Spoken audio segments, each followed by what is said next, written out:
Everybody, welcome to the Health and Wellbeing Board for Norfolk. So good to see you all this morning. Sorry, we're probably 1 minute late, so there we are. That's okay. I hope you've all managed to have a little cup of tea and a chat beforehand.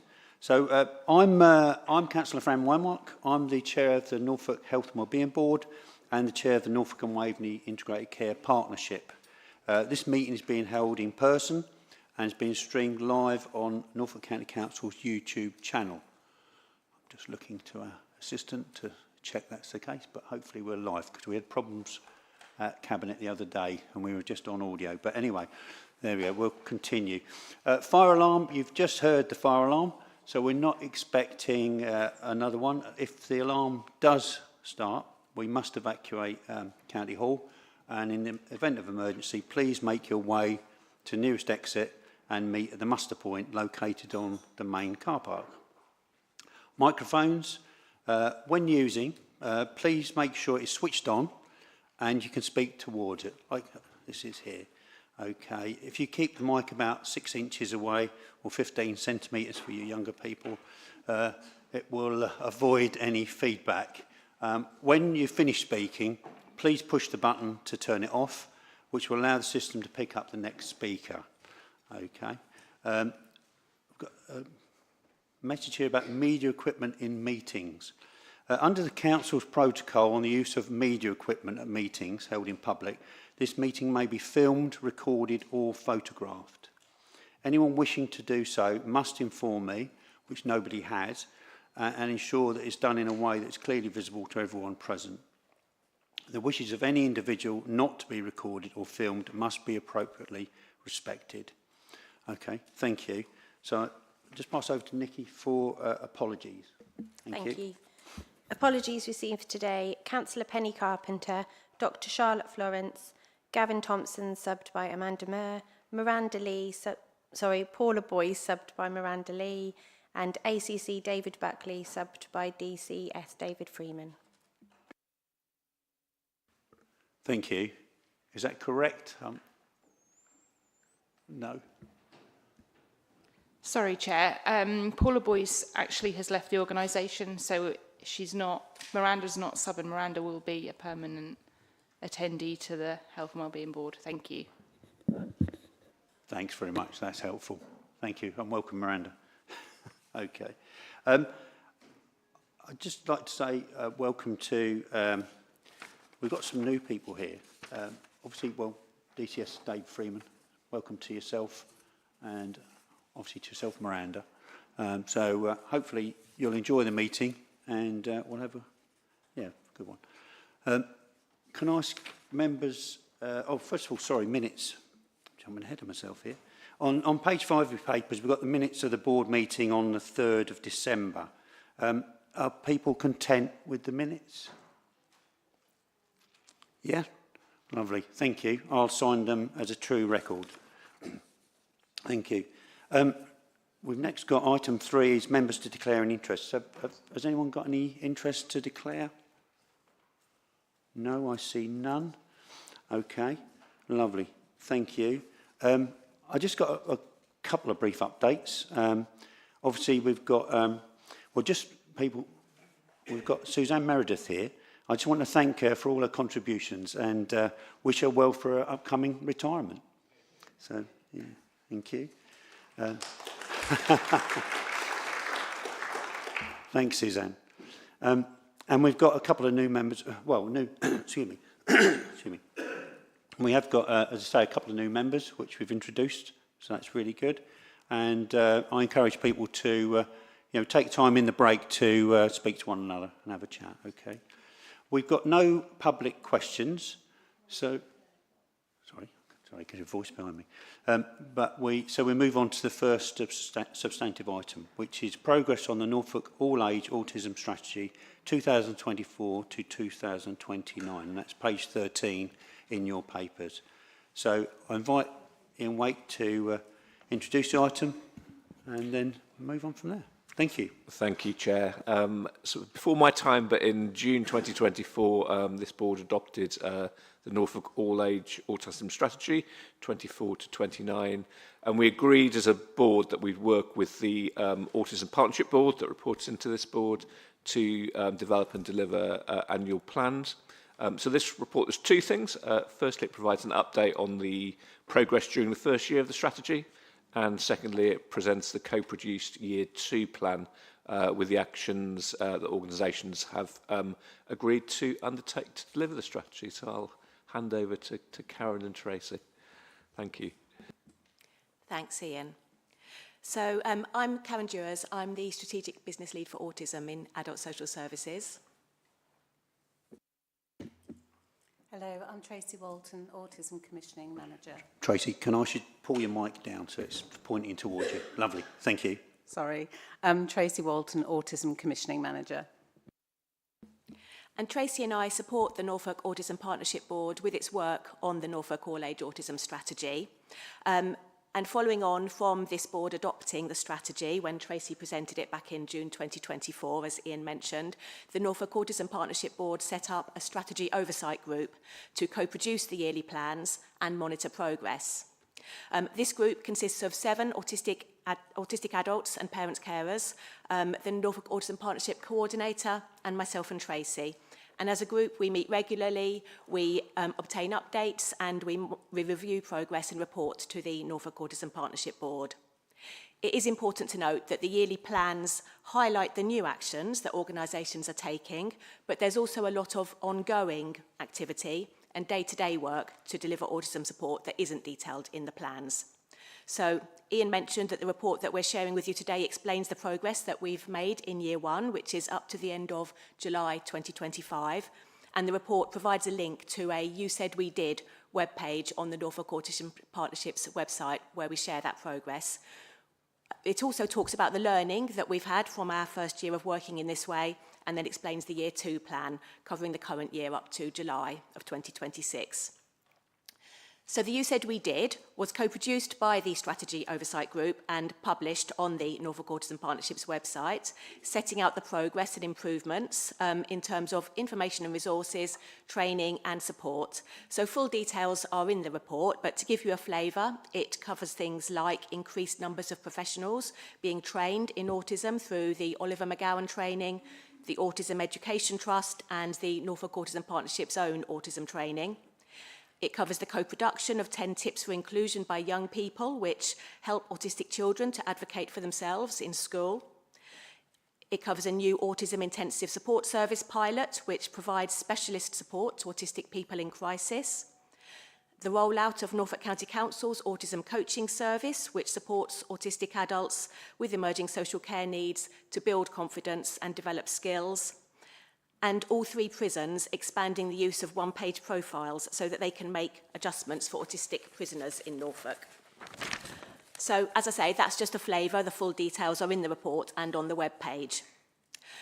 In the report, we've also shared our learning from the first year, and one of the key things is how we work together and continually engage with autistic people to develop and monitor the yearly plans. And we do that through the Strategy Oversight Group, through the board itself, the Norfolk Autism Partnership Board, and through the Autism Norfolk Forum, which is open to anybody in Norfolk. We've had some learning around how to present the updates. That's what we've learned from our Strategy Oversight Group and the autistic members about how to actually make those updates easy for people to understand, and how to work with organisations to make sure that the actions that are included in yearly plans are realistic and can be completed, and that we can get regular updates on them. And we've taken all of this learning into our approach for year 2. So we explain in the report that the year 2 plan sets out actions that organisations are taking this year from August 2025 through to July 2026. And there are actions from a really wide range of organisations. So we've got Norfolk and Waveney Integrated Care Board, who provide health and diagnostic services, both for adults and children. Norfolk County Council's Adult Social Services, covering social care, public health and employment support actions, and Children's Services, covering actions around education, social care and youth offending. And then there's actions from the Norfolk and Suffolk Foundation Trust around support for mental health, Norfolk Constabulary, the Office of the Police and Crime Commissioner, the Norfolk Prisons, and the Norfolk Autism Partnership Board itself. So we listed the Year 2 actions in the report, but again, to give you a flavour, there are actions such as continuing to expand the specialist training by both the Norfolk Autism Partnership Board, the police, Norfolk County Council, and in healthcare and education settings.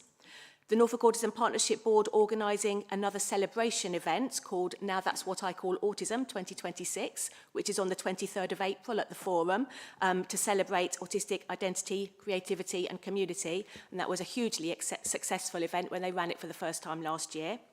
Support to make leisure and youth providers more inclusive through the local area inclusion plan. The new Connect to Work programme, which will support more autistic people into paid work. Expansion of the Autism Intensive Support Service so that it can reach more autistic people. And for criminal justice, the Office of the Police and Crime Commissioner are undertaking research into neurodiversity in the criminal justice system, and the police are planning to co-produce new autism-friendly custody information. So those, again, are just a flavour of the actions, but you can see them all on the webpage where they're detailed in full. The Norfolk Autism Partnership Board knows that these actions and those achieved in Year 1 won't address everything. There is still a lot to do in future years. And at the end of Year 2, the Strategy Oversight Group will co-produce another You Said We Did to share the progress that we've made during this year. And the group will then work with organisations to develop a Year 3 plan. And in doing that, we'll highlight the themes from the strategy which haven't been addressed or haven't been fully achieved and need more work so that organisations can consider how they can work towards them. So what we're asking the Health and Wellbeing Board today is to agree that the organisations represented here will continue to work with the Norfolk Autism Partnership Board to develop yearly plans and to provide regular progress updates. And this will mean that together we can build on the plans for Year 1 and 2 as we go forwards into Year 3, 4 and 5. Thank you. Lovely. Thank you very much. Thank you. Have we got any questions? Tracy. Yeah, just a quick question, Mia. It's a great report, and I really appreciate the approach to having that review every year and then taking forward actions and reviewing if you've completed actions. Really positive. Appreciate you're only into Year 1 and the complexities that this crosses many, many sectors. But reading the report, I see reasonable adjustments is kind of, made in many sectors. So just wondering if you've got any early feedback after this first year from service users, from those with autism, from families about experience has been improved and there's more equity in their access to services and the support they're getting. Is there any early indication? But really endorse the approach that you're taking, that kind of evaluation each year and then moving forwards and taking a partnership approach. Thank you. Yeah, thank you. That is a really good question. So the Norfolk Autism Partnership Board holds a forum kind of on a regular basis, which is open to members of the partnership, members of the public, autistic people, parents and carers. So that's where people are able to come along and share their experiences. So we did speak to the forum, we did give them an update on the You Said We Did and kind of the progress that's been made. And that was an opportunity for people to talk about their own experiences. But I think we'll need to keep doing that and to kind of then perhaps build that into kind of, how we share the progress in future years for the You Said We Did. I think, as you said, it is early days, isn't it? We've just kind of got to the end of the first year and shared that. But it's a really good point for us to take forward for future years. Thank you. Thank you. Claire. Morning, thank you. I really welcome the report. I'm a city councillor in Norwich, and I was wondering, will additional resources be targeted to deprived areas such as Milecross and Lakenham, where autism diagnosis and support needs are above average? Thank you.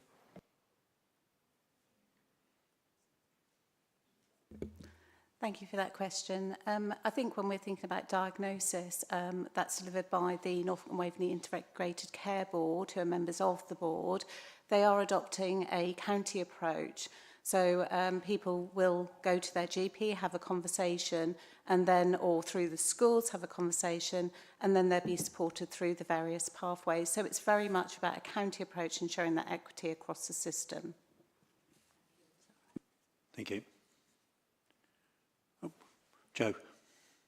I was wondering how much higher I'd have to put up my hand. I was pleased to see that you've rolled out autism support programmes in 32 libraries. We know that our libraries deliver so many services, more than merely books, and I wonder whether you can give us any feedback on the success of them, because we appreciate that these type of things take a little while to get established, and I would hate to think that they would stop merely because they didn't have a huge take-up straight away.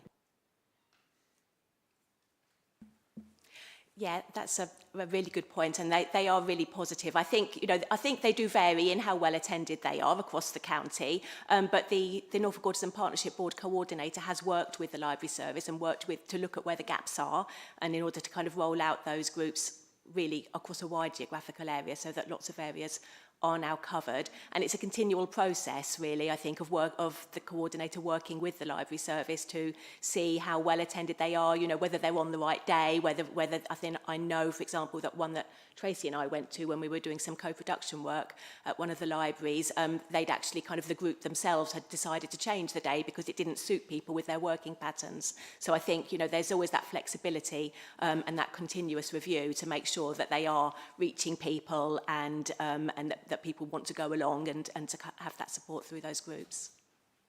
Thank you. Liz. Morning, thank you for the report. I was particularly interested in 2.2.2, which is talking about the friendly transport needs, or autism friendly transport needs, and I noticed you're looking at young people in particular, which is really helpful because obviously for people living with autism who are perhaps going on to further education, being able to travel in where I live in North Norfolk is a necessity. So I was just wondering how you target, I don't like using that word, perhaps pick up people who would benefit from that service, how you're doing that, what's the engagement with schools, for instance, on that, sixth forms, and we've got sixth forms that are changing in nature potentially. Will there be a way to pick up those children who might have to travel further in the future? Yeah, that's a really good question. Thank you.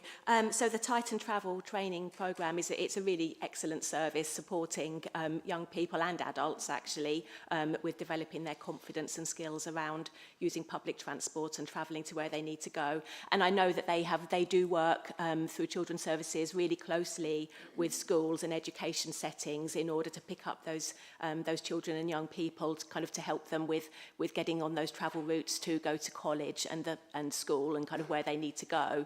But I think in terms of the action that we've referred to in that point, that was some work that they were doing around actually working with young people through autism-friendly journey planning, communication cards, the tools that they're using to be able to support them. So yeah, there's a lot that they do, I think, to actually reach out to young people. Is there anything you want to add to that, Tracy? So these tools are also promoted on the Norfolk Autism Partnership Board's website, and they also promote them at events that they attend as well, so that more people are aware of the tools that are available, so more of the general public, not just those who are supported by that service itself. Thank you. Anna. Thank you very much. Just answering a bit more detail about the question about targeting areas that are where we've got health inequalities for whatever reason. We're very well aware, of course, of the huge waiting lists for children. There's a lot of activity going on. There's a lot of right to choose to go to private providers, etc. But the lists are triaged robustly and reviewed robustly. And one of the things that we do use is looking through a health inequalities lens. So where people come from, it's all very well if you live in a wealthy part of the city where you've got parents that will keep banging on the door of the GP or the school. So there's a lot of work helping schools in the disadvantaged areas. So rather than putting extra money into an area, it's helping the schools in those areas. And one of the teams that's involved in that a lot are also with our speech and language therapists because of the link between neurodiversity and speech and language. So schools now have speech and language therapists who will help children and families that they feel are being disadvantaged because they don't have the knowledge or the confidence to push further on the list. So there is a strong health inequalities lens used. Thank you. No, I see no more hands coming up.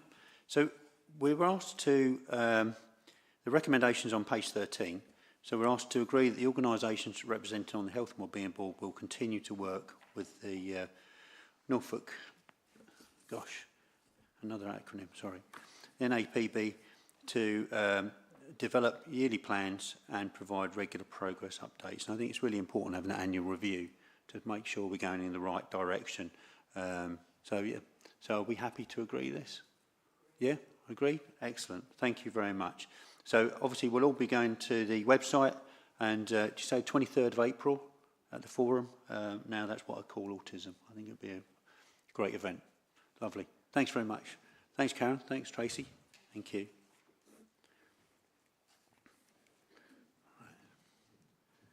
So we move to item 7 on page 23, and that's the Director of Public Health Annual Report for 25-26, Healthy Ageing, Thriving Through the Years. And so this is the Director of Public Health Annual Report, which is a statutory report which needs to come through us. It came to Cabinet on Monday and was very well received, I'm pleased to say. So I'll hand over to Suzanne. Thank you very much. So I can see Lee is coming as well. Comes. So as you said, the Director of Public Health has a statutory duty to produce an annual report each year.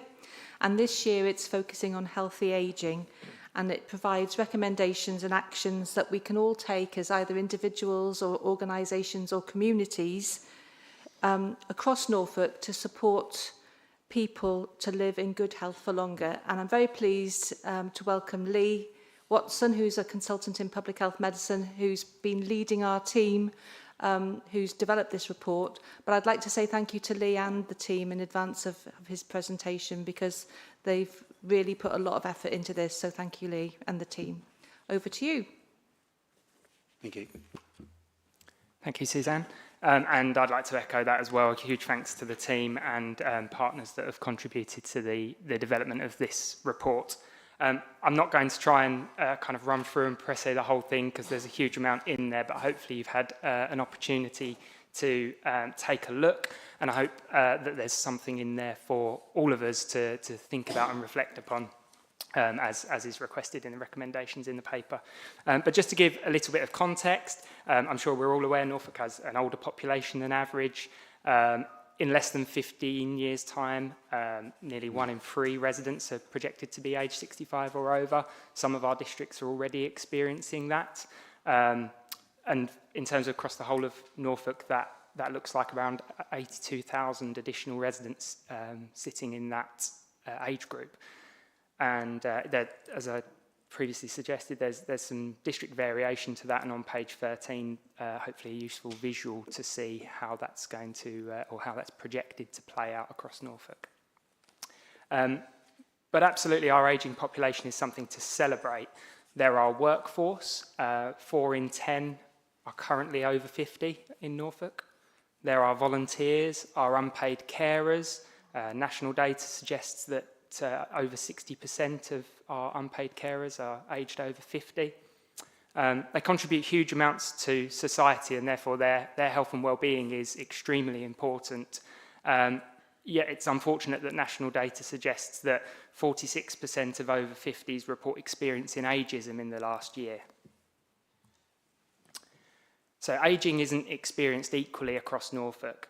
Whilst our life expectancy exceeds the England average, which is, again, something we should absolutely celebrate, our healthy life expectancy, so the number of years that people can expect to live in good health, is no better than the England average. And those living in our most deprived areas and certain cohorts of our population can expect to live shorter lives and many more years in ill health. And whilst there's a multitude of conditions that contribute to this poor health, and very often more than one condition at a time, and again, around about half of over 60s have 2 or more long-term conditions. I'd particularly like to highlight mental health conditions in older adults that can go undetected or undertreated. Despite talking therapies having a higher than average recovery rate in those older populations, those older people are less likely to be offered the support. So the report, a very limited number, so unfortunately not able to kind of provide them to everybody, but there are some hard copies, really focuses on 3 domains. healthy communities, healthy places and healthy people. And the report brings together the evidence around these factors, from employment to social connection, through public spaces and how important it is that they're accessible for older people, how important appropriate housing is as we age, right the way through to health behaviours, vaccinations and screening. And really makes the case that these three domains are interlinked and intertwined. So treating those as policy areas in there in isolation, really we're missing potentially opportunities, because if we can improve our places for people, that will lead us through to hopefully better health and well-being in that older age. This report features several case studies for which we're very grateful to partners for their support in capturing. These stories that are within the report bring vital lived experiences and really ground the report within real life. We were fortunate to receive many more case studies than we were able to include in the final report, but reading those stories for the working group was a real privilege to hear how different factors had really improved people's lives. Finally, I'd just like to highlight the recommendations in the report, which poses suggested actions across 3 levels. So for our Norfolk residents themselves, including us in the room, as individuals, organisations, and also as system partners such as this board. And as a collective, I hope this report highlights that there are many opportunities for action across all 3 of those levels to have an impact for our health, for our ageing population, to help our residents age well and provide places and communities that support them to thrive. Thanks very much, Lee. Thank you. Will. Yeah, thank you, Chair. I thought this was a fantastic report. Thank you very much for it. But more importantly, of course, contains a record of some fantastic work. So, assuming the board today approves it, Fran, I'd like to invite appropriate colleagues to present to a future integrated care board meeting, because again I think that will help with our joined upness, also widen the audience and help with that alignment over plans. So that would be a future invitation which if you're happy I'll put in motion. Thank you very much, Will. I think that'd be really welcomed actually to get us to understand. As you say, this is a system thing. This isn't just public health. This is a whole system to look at how people can age, well, appropriately as they should do, really. And that would apply to, well, many in this room, including myself, so heading towards that 65 exec. So lovely. Thank you. Tim. Thank you, Chair. I just firstly just endorse this report. I think it's a really good report. I think it highlights some really important things. I think it's really great to see a lot of my voluntary sector colleagues highlighted within this report and the brilliant work that they do. And really good to see a preventative approach across this report. I think there's some absolute fantastic recommendations in this report, and I think it's really important that the people in this room need to make sure that these are embedded in the way that we commission and our approaches to commissioning services around healthy ageing and older people.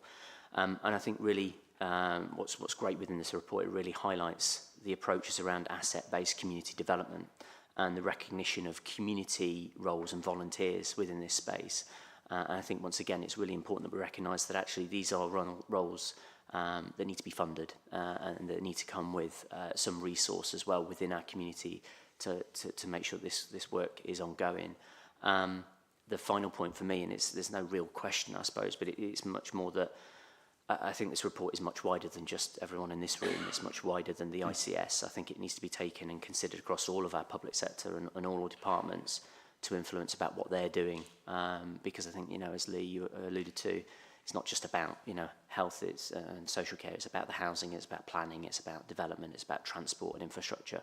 But yeah, really, really good report, and it's great to see it here. So thank you. Thanks very much.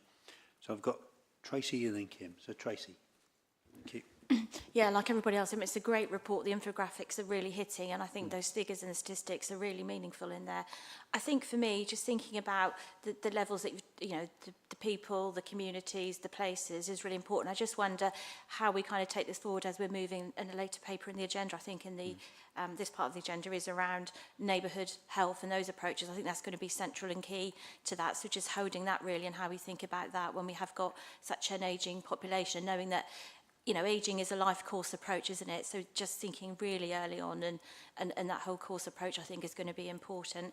And I think, you know, taking action. I know we have got age-friendly places and all sorts of things, but I think for me, it's when we think about ageing is 50 plus we're considering, and that's quite a, you know, that's more than our population, I think, than we appreciate really. And that certainly that health inequalities focus again, that you have poorer health at a younger age when you live in an area of socioeconomic deprivation. So I think we've got to think perhaps about some proportionate approaches to how we tackle some of those issues, if that all makes sense. It does. Yeah. Did you want to say anything, Lee? Or? I guess just one thing on reflection, Tracy, as you were speaking, I was thinking the importance, there's a really interesting kind of debate, I'm not sure if it's quite a debate, but, you know, between biological aging and chronological aging. And so when, you know, very much from the start of this, we really struggled to say, is this, where does a healthy aging program kind of start? And I think certainly there's some interesting kind of modelling that just illustrating that where, if we think about frailty and those kind of conditions that we might associate with older aging in you know, more deprived areas, for example, we might see that happening at a younger chronological age. So I think that's just something to bear in mind across those conversations as well. I'd like healthy aging to start at conception. But there we are. But just a thought. There you go. Right, okay. I've got Kim and then Liz. Kim. Thank you, Chair. My grandma, Elaine, died when she was 92. And she died in a car accident. She was very, very healthy. She was playing tennis, golf. She was on the senior Olympics team for pickleball. She volunteered at the local senior centre, helping people who were 20 years younger than her. She was staying connected with family and friends, attended church, sang in the choir. She had absolutely no discernible signs of any chronic illness whatsoever, no dementia. She still drove. She was the absolute picture of a case study that you would put in here. But here in Norfolk, we've got people getting chronic disease in the 40s, 50s, type 2 diabetes rates skyrocketing, dementia early. I mean, people in the 50s and 60s. It's scary. And so much of this is preventable, and it is healthy aging and prevention are two sides of the same coin, really, aren't they? I think it's nice to see that nutrition got a mention in this report a few times, if you sort of search the word nutrition and diet and things like that. But my grandma, I had never seen her eat a ready meal. I've never saw a McDonald's or something. She ate traditional meals, home-cooked food, basic, nothing fancy, no quinoa, no kale, none of that crap. Regular, normal cooking and food was such, I think, a crucial part of healthy aging. And I think we need to get a bit more serious about talking down these ultra-processed foods and ready meals and convenience things that we sort of shove in front of older people and say, you know, there's your meal, you've got your calories, when actually protein for muscle mass, calcium, zinc, bone density, brain function, all of it is tied up in what people are eating. And I know budget is an issue, but cooking together a lot of these programs, I think we need to be looking at. And in your report, I just wonder, how can we get more people to end up like my grandma? Still enjoying life, still having fun, able to get out, go for a walk, not just sat in front of the telly for the final 20 years of your life, being visited by carers and having your pills put in front of you. Your recommendations at the end is sort of 2 pages of somewhat woolly, vague visions for things to happen. What specific things would you love to see across you've got district councillors in the room, you've got county councillors in the room, what should we be doing more of to help people? Thank you. Thanks. It's a bit broad. And I think that's one of the challenges, right, is that it is such a broad topic and there are so many opportunities. I think what I would hope is that this report opens the door for those conversations to see actually what can we do. And I think the one thing, I think, having pulled all of this together, that as we were sort of trying to write those kind of closing statements, executive summary, etc., was the importance that we think about all three of those things and maximising the opportunities within them. I think the other thing that's really important is the stories. So you know, that example that you've given there is, you know, it's really quite inspirational for people as well. So I guess I think it's about how can we open up a conversation to see, as a district council, what are the opportunities that sit within here in terms of, you know, planning policy and all those things that we can do to place shape. You know, I think there's already some really good pieces of work starting in terms of the ABCD things that Tim has mentioned already, and you know, neighbourhood health offers a huge opportunity. So I think in my mind, very difficult to say, oh, X, Y, and Z, but I would like to think that we're at a point in time where we can actually grasp a whole host of opportunities and really try to make the most of them. And I think for me it would be really disappointing if in 15 years time we get to that point when we've got 82,000 additional residents sitting in that age group and we think, oh, we missed that opportunity, we missed that opportunity, we missed that opportunity. So I know that's that's not necessarily some specifics that we can kind of drive down today, but I would really hope that, you know, taking that approach of thinking when all of you are in various kind of decision-making boards, etc., bearing in mind that ageing population and thinking about how can we, you know, how can we take a decision that either maximises the opportunity to improve health and take that preventative approach, or mitigate and reduce as far as possible any risks associated, because that's the other thing, isn't it, is that there are decisions that, you know, could potentially have detrimental effects as well. So but really would welcome a conversation. I think that's the, you know, we're planning to take this to health and wellbeing partnerships and obviously do a kind of huge amount of socialising around this. So any opportunity to have those more granular level conversations, I think would be hugely welcomed. Thank you. Right, I've got Liz, Joe and then Claire. So Liz. Thank you. Very interesting report, and as people have said, the visuals are really, really helpful, I think, because it smacks you in the face quite literally. This is a bit of a biggie, I think, but you know, as you said, this is a huge topic, and actually maybe healthy ageing is just what we should, as Fran said, just be focusing on, because it starts from conception to the moment you disappear off the planet. Yesterday I went on the social cohesion strategy training for councillors and cabinet members, and it was really, really interesting. And I think, you know, I went into that thinking it was about some of the more challenging things we have with diversity and the issues that are associated with that in our country. But actually, as the conversations went on, it was more about, particularly with rural communities such as Norfolk, it was about how do we develop social cohesion in our community and how are we connected. And this is what this report is about, is how do we keep people connected to our community? How do we keep them involved in all the things, as Grandma was over here still playing her golf and all those kind of things, and you know, going to places where they can have a healthy meal and all that kind of thing. But it struck me, and it did come up in the conversations, because those authorities that are looking at unitary authorities and also devolution alongside that, they all said, well, we can't do a social cohesion strategy at the moment because we've only got a year left.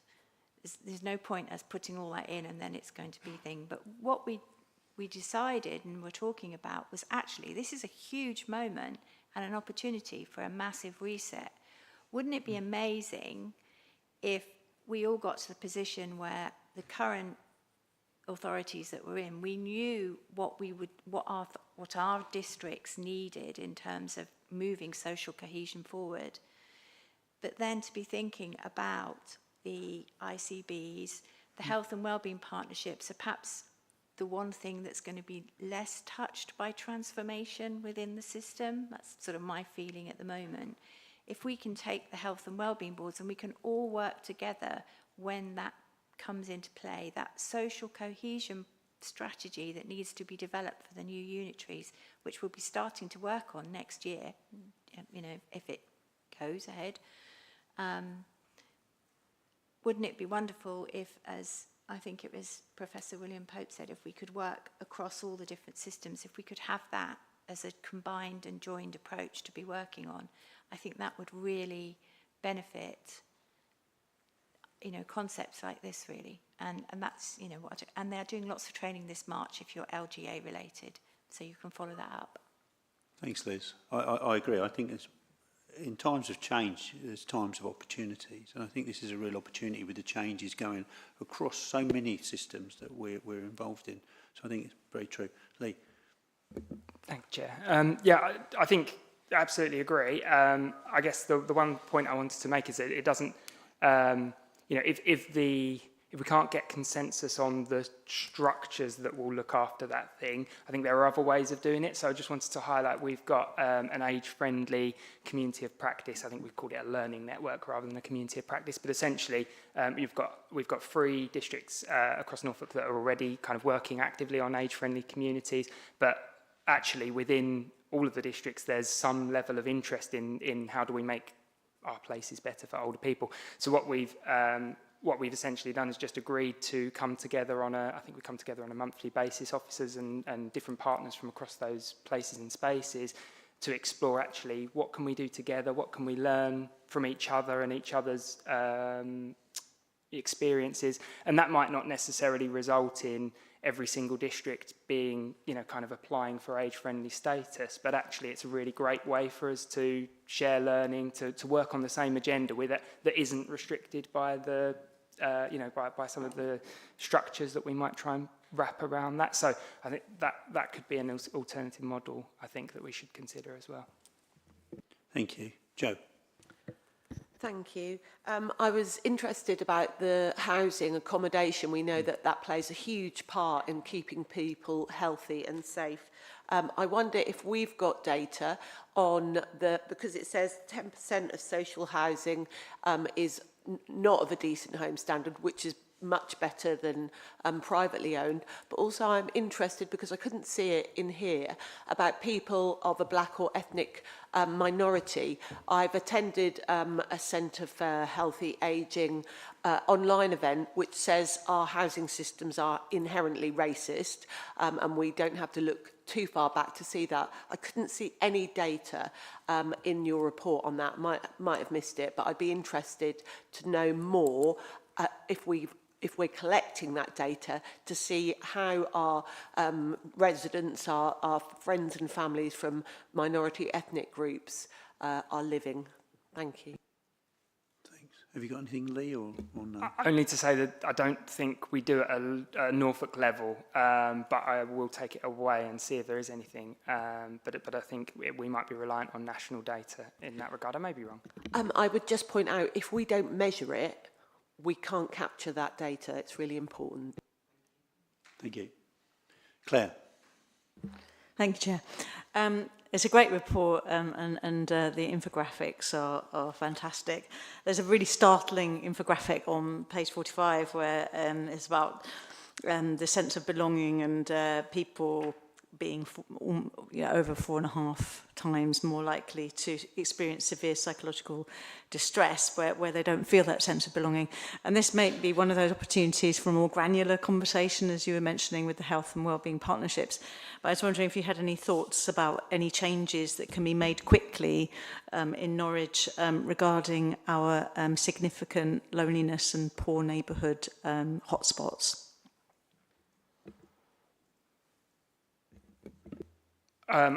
In terms of quick actions, I think it's you know, the chances of one of the things that we really want to kind of understand is the nature of the problem. So we have, and I think it's mentioned in the paper, a healthy ageing campaign that we've been kind of building with partners as far as possible. And one of the strands to that is around feeling connected. We've already began some kind of focus groups and things to try to get some understanding of what messages resonate with people. Of course, one of the challenges with trying to do that in a kind of co-produced way is that the very people that we're trying to understand the support required, etc., are the most difficult to find. And so how do we kind of play off that bias that we'll inherently get if we go to an existing group and speak to people? We kind of have to almost play that retrospectively. What made you my neighbour brings me here, and without that transport support I wouldn't be able to get here, or I was too scared to come through the front door. There's some really innovative stuff that we can learn from other areas, whereby even if the access, the room to get into a village hall is not openly obvious from the front of the building, trying to help people understand that, to take some of the barriers away from stepping through the door. So I think that is, in terms of quick wins on that, I think that's really difficult. What we have talked about is, are there some things that we can do playing into that, kind of how you can be a good neighbour, looking out, which I think, we've got some history of doing some of those things.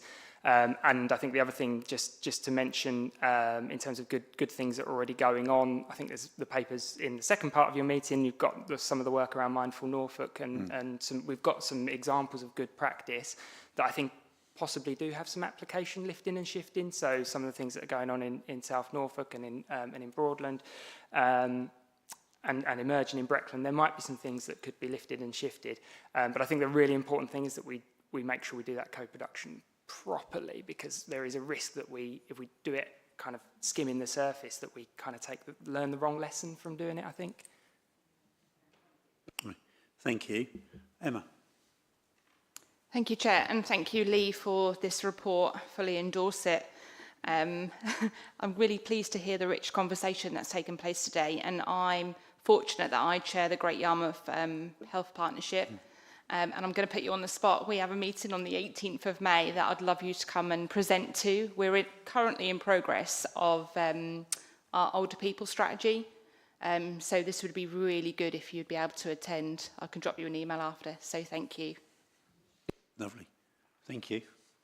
Great time for an invite. There. Lovely. Thanks very much. I don't think anyone else wants to speak. I just wanted, I mean, as I say, I did speak about this on Monday at the Cabinet meeting, and I think this is such a well-researched, well-presented paper. And the case studies, they're all people's pictures, aren't they? They all agreed to have their pictures in the report. So they're real people. These aren't actors in here. So it's fantastic. But as I say, housing is a big issue. I think we all know that. And that is something that we need to really grasp to improve housing generally, but particularly for people, older people, so they can stay in their homes, and they can stay in their homes as they get older and their needs increase. I think that's a big thing. But also building our communities and building our partnerships. I mean, not just in this room, but beyond this room as well, to how we can work better to address health inequality generally, but particularly for older people. So thank you very much. We've got 3 recommendations here. We're asked to approve the publication of the Director of Public Health's annual report 2025-26 on the Joint Strategic Needs Assessment website, endorse the recommendations in the report and encourage partners to reflect on how these may relate to their own work, and share the Director of Public Health's annual report with relevant partners. I think we're starting to do that, and I'm really thank you very much to the Chair of the ICB for taking this to the ICB. I think it's a really good vehicle, and obviously all the health wellbeing partnerships too. So it's fantastic. So thank you very much. Are we happy to agree those recommendations? Yes, we are.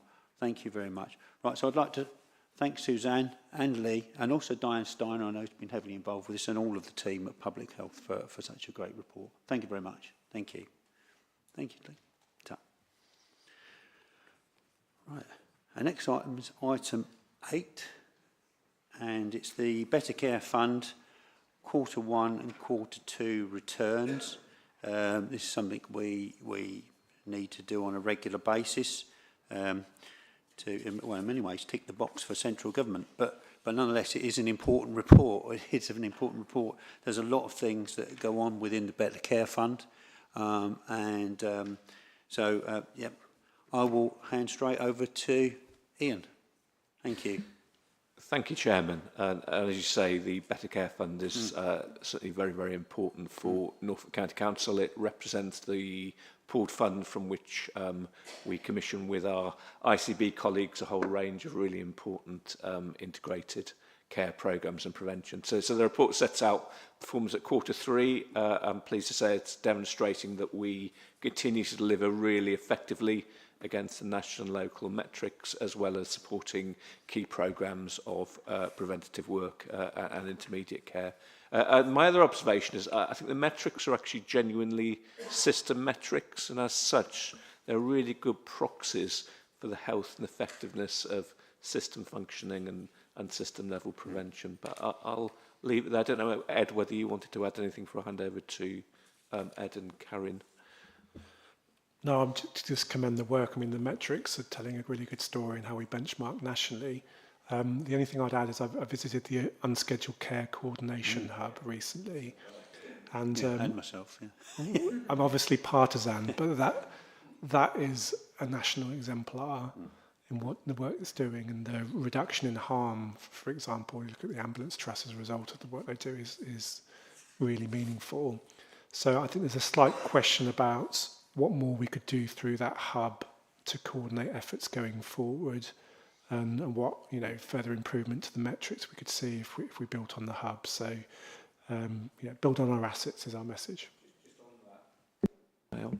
On that point, it really struck me that some of the, or many of the values and principles that we want to apply to integrated neighbourhood teams, they'd already adopted in terms of a truly multidisciplinary approach, relational practice, continuous learning and adaptation. It was really impressive, wasn't it? Yeah. No. Thanks. Yeah, I'd say Ian and I spent 2 hours there, didn't we? We had a really, really good visit. It was a great place. Sorry, I'll pass over to yourself. I think my work's done, really. But thank you, everyone. So Ed and I are here to update on Q3 for the Better Care Fund, and also to update on 26-27 planning. We have got some more information to share that has come out since the paper was written. So in terms of the Better Care Fund, just to remind, it's composed of 3 main funding pots, so the Disabled Facilities Grant, Minimum NHS Contribution and Local Authority Better Care Grant. And yourselves are responsible for overseeing and signing off our quarterly and annual plans. So at a high level, we are compliant with the 4 national BCF conditions that are noted at 1.5. Spending is in line with plan, and performance is good and is on target against all the 3 metric areas. So just a bit of a deep dive into the metrics. So for residential admissions of people aged 65 plus, we do have fewer people aged 65 plus being admitted, and you've got the numbers there. In terms of emergency admissions for people aged 65 plus, we are continuing to perform well against that, and we have included some benchmarking information there just so that you can see how Norfolk compares to other local authority peer groups. In terms of discharge ready date, we continue to perform well, with an average of 85% of people discharged on their discharge ready date as per our plan. And for people not discharged on that date, they wait an average of 5.4 days, which is just below our target. We have noted, however, in October that people who weren't discharged on their discharge ready date waited at 5.6 days, which is slightly above our plan, but kind of cumulatively we're on track. But October, of course, we're moving into winter pressures, and there is description, the focused work on trying to support that timely discharge continues, and there's some examples of that in 2.8 in terms of real focus on patients with long length of stay reviews, and reviewing our demand and capacity for Pathway 1, so that's home-based care, and Pathway 2, which is bedded capacity. And to note that there is a paper coming to June meeting in terms of our local intermediate care planning, and the Better Care Fund really, and Ed will talk about it, in terms of 26-27, the Better Care Fund is a real key part of our future kind of intermediate care planning and work. So I'm going to hand over to Ed now. Thank you, Ed. So just to finish off Q3 submission, we have had questions before around the involvement of care providers in some of the work that we do and fund through the Better Care Fund. So just wanted to list a few ways in which we've started increasing our engagement with care providers, focusing on intermediate care, but also more broadly transformation priorities we have for nursing care, which we're working jointly with the ICB and other partners on. So we have set up quarterly sessions with care providers around discharge to improve engagement and joint working. And there is a focus piece of work which is supported by NORCA and Skills for Care, which is essentially to bring together very real challenges and experiences that care providers have shared where discharges have not gone right for the people that they are looking after day in, day out, to bring that together with the operational changes that have been made in the Norfolk and Norwich in terms of how they are working more generally around people with frailty, to see if there are some quick win opportunities to match those two, if you like, shopping lists together, because care providers have consistently, since I've been here, been extremely clear on what they would need to facilitate a discharge process for their residents or the people they care for. Equally, the hospital, we recognise, under lots of pressure and has lots of things that they would want to do. So the aim of that programme of work is to kind of bring those two things together and come out with some quite clear deliverable actions. So that's quite an exciting piece of work we are supporting. And I've alluded to this before. Colleagues may be aware that one of the transformation programmes we have within adult social services is around our approach to nursing care and the nursing market locally. And one of the key areas of work there is engaging with care providers as partners as part of that transformation journey, and that includes engagement with their residents and families. Just to note that, you know, we've focused on care providers because that was the particular question that we've had, but our engagement's not limited to those stakeholders, and we have other partners actively involved. For example, a couple of things we fund through the Better Care Fund, District Direct, and the Community Support Service. Those providers are key partners as part of our intermediate care landscape. We have included a case study actually around the UCCH, just to really sort of bring this to life, which I won't read through, but it's included there. Just as Ian has rightly said, the metrics we have are system metrics, but hidden within there, of course, thousands of people that are being supported. So we wanted to include that for members. In terms of the planning next year, there's some detail in the paper that was released. Usual, deadlines were missed by our national colleagues, so we didn't have the information we wanted to bring to you in the paper. But as Karen has said, the guidance has since been released. So a couple of things I would just highlight. We now know that the government's going to take a more phased approach to the Better Care Fund. So they had set out quite lofty and speedy ambitions. We now know it's going to be a multi-year reform to this funding area. So next year we'll focus very much on what I would describe as a soft alignment of the Better Care Fund funding to the neighbourhood health planning, but also, as Karen has said, there's a real focus on intermediate care. So they really do want our funding plans to align to our system priorities for intermediate care. And we had a meeting yesterday around specific expectations for the Eastern region, which we'll be taking forwards. Then in future years, I think we will see some more formal changes to the way this funding flows, and much closer formal alignment to those planning areas.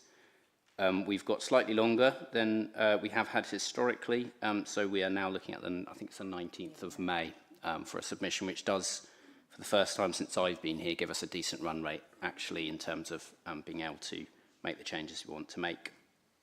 And just finally, there will only be 2 mandatory metrics, both of which will be the ones we have around intermediate care right now, so emergency admissions and discharge ready date. However, we have agreed we will continue, with this board's support, continue reporting on the residential long-term admission metrics, which we've always had, because we feel that is a really good temperature check as to the health of the system too.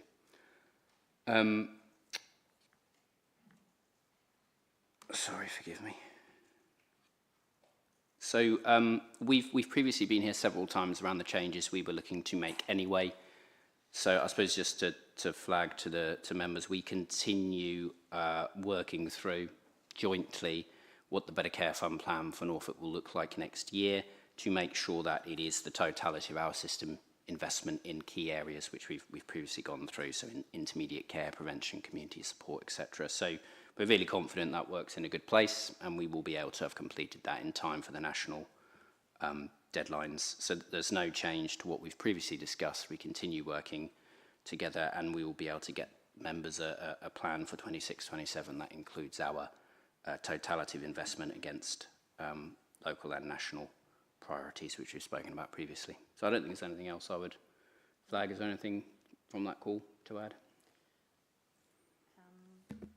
Just to confirm the focus around intermediate care, there was also quite a bit of focus around beds, but I try to encourage that we look wider than beds, because it should be about home first in terms of that discharge. So no, there's sort of various strategic documents now, and it's about turning that into a proper deliverable action plan for 26-27, which absolutely ties in perfectly with the BCF planning as well. Lovely. Thank you. And apologies, I introduced this as quarter 1 and 2. It's quarter 3, isn't it? So, yeah, we've done them already. Yeah. Sorry. Yeah. I'm going backwards in time. There we go. Right. So I've got a number of speakers. I've got Will to start. Will. Oh, thanks, Fran. Actually, my comment was around the earlier discussion that Ian and Ed had about the UCCH. I just wanted to let you know that from I had a discussion with Runal Sisodia, the chair of EAST, the ambulance service, the other day, and from their point of view, the performance in Norfolk is the best in the east of England. So our challenge, of course, is as a future Norfolk and Suffolk system is to get everything up to that standard. So thank you for that. It was over 20,000 ambulance conveyances prevented, wasn't it? It was astonishing. Yeah. It was quite incredible numbers, weren't they? That you were talking through. Lovely.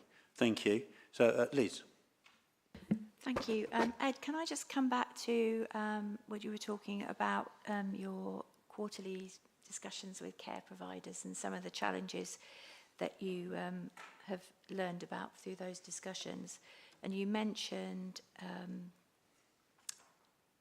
returns to hospital and return back into care as a result of a following discharge. And I just wondered, are we collating that data as to how many people are coming back into the system as a result of it could be a variety of reasons, I know, but and looking at the reasons for that discharge, because failed in effect discharge with them returning?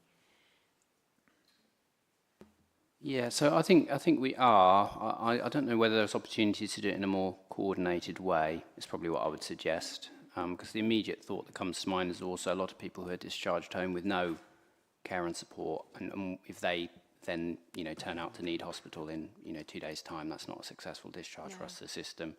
The focus we've particularly had with the care providers has been around adverse discharges and those specific changes that would have made a difference. 9 times out of 10, I'm afraid to say, it is basic things like communication. So often care providers were reporting very late. They'd be notified that their individual that they've been caring for is going to be discharged. They've not been able to get any updates, in the preceding week or so. So it's just about sort of that. Those are minor changes we can make that would make a big difference to those individuals. So that's been the focus. So I would suggest, yes, we are monitoring those. We have processes in place to flag sort of adverse discharges, etc. I would say there probably isn't a consistent way in which we are doing that. But honestly, I'm not that close to that piece of work, so that's definitely a query we can take away. Someone who's very close to that. Leslie would like to come in. Oh, hello. Hi there. I should have just gone straight to you, shouldn't I? I didn't see you there. That's okay. Many of you know we are required to keep that data, so I think, Ed, your comment around, have we joined that up so that we can take that as a look back, saying, could we have done things differently? But I also just want to pick up on something that you've said, because I think that there is some joint work that we really must be doing, which is around the criteria for discharge. We're aware that I think the acute system will often put a risk threshold that may not be in the best interest of that person, where in fact we are doing lots of complicated things very early or very late in the stage for discharge. I've got to say, and you know, this is not a criticism, I do feel that in some ways this sits at an arm's length from what we're doing, and I'd really ask that we try and bring that in so that we work together in a different way to really try and make sure that we utilise this investment in getting people to the right place a lot earlier. So really happy to have a longer conversation, but you know, thank you for the report. Thank you. I think that's really welcome. Better we can work together, better we can provide services, bottom line. Really simple. We've got a lot of people who are looking to speak, so I'll start with, there's Kim, Alison, then Christine. So Kim first. Thank you, Chair. I just wanted to comment on District Direct, which you did mention, and it is in the report as one of the services which is funded through the BCF. So thank you to anyone who helped formalise a contract for District Direct, because we were working informally for quite a long time, but is quite crucial. And the District Direct team, for those that don't know it, it works in a very rapid, agile way to help speed up discharges from hospital. And also prevent them in the first place, prevent admissions. They deal with practical issues like installing a key safe, clearing out a hoarder's house so that the carers will agree to go into that property. So we would like to invite Ed and Ian and anybody else who's interested in seeing what the District Direct team do, because I think it's something we all should be very proud of. It's not a big part of the budget, but it is a crucial part of the budget. And it's something we really need to protect as there are any changes to the councils in LGR. Thank you. Yeah, it's a really important part, and Alison's speaking next, so she can probably speak about it too, because she Thank you. Yeah, I mean, I totally endorse what Kim has just said. I think we're at risk of cramming up very senior people's diaries through this meeting.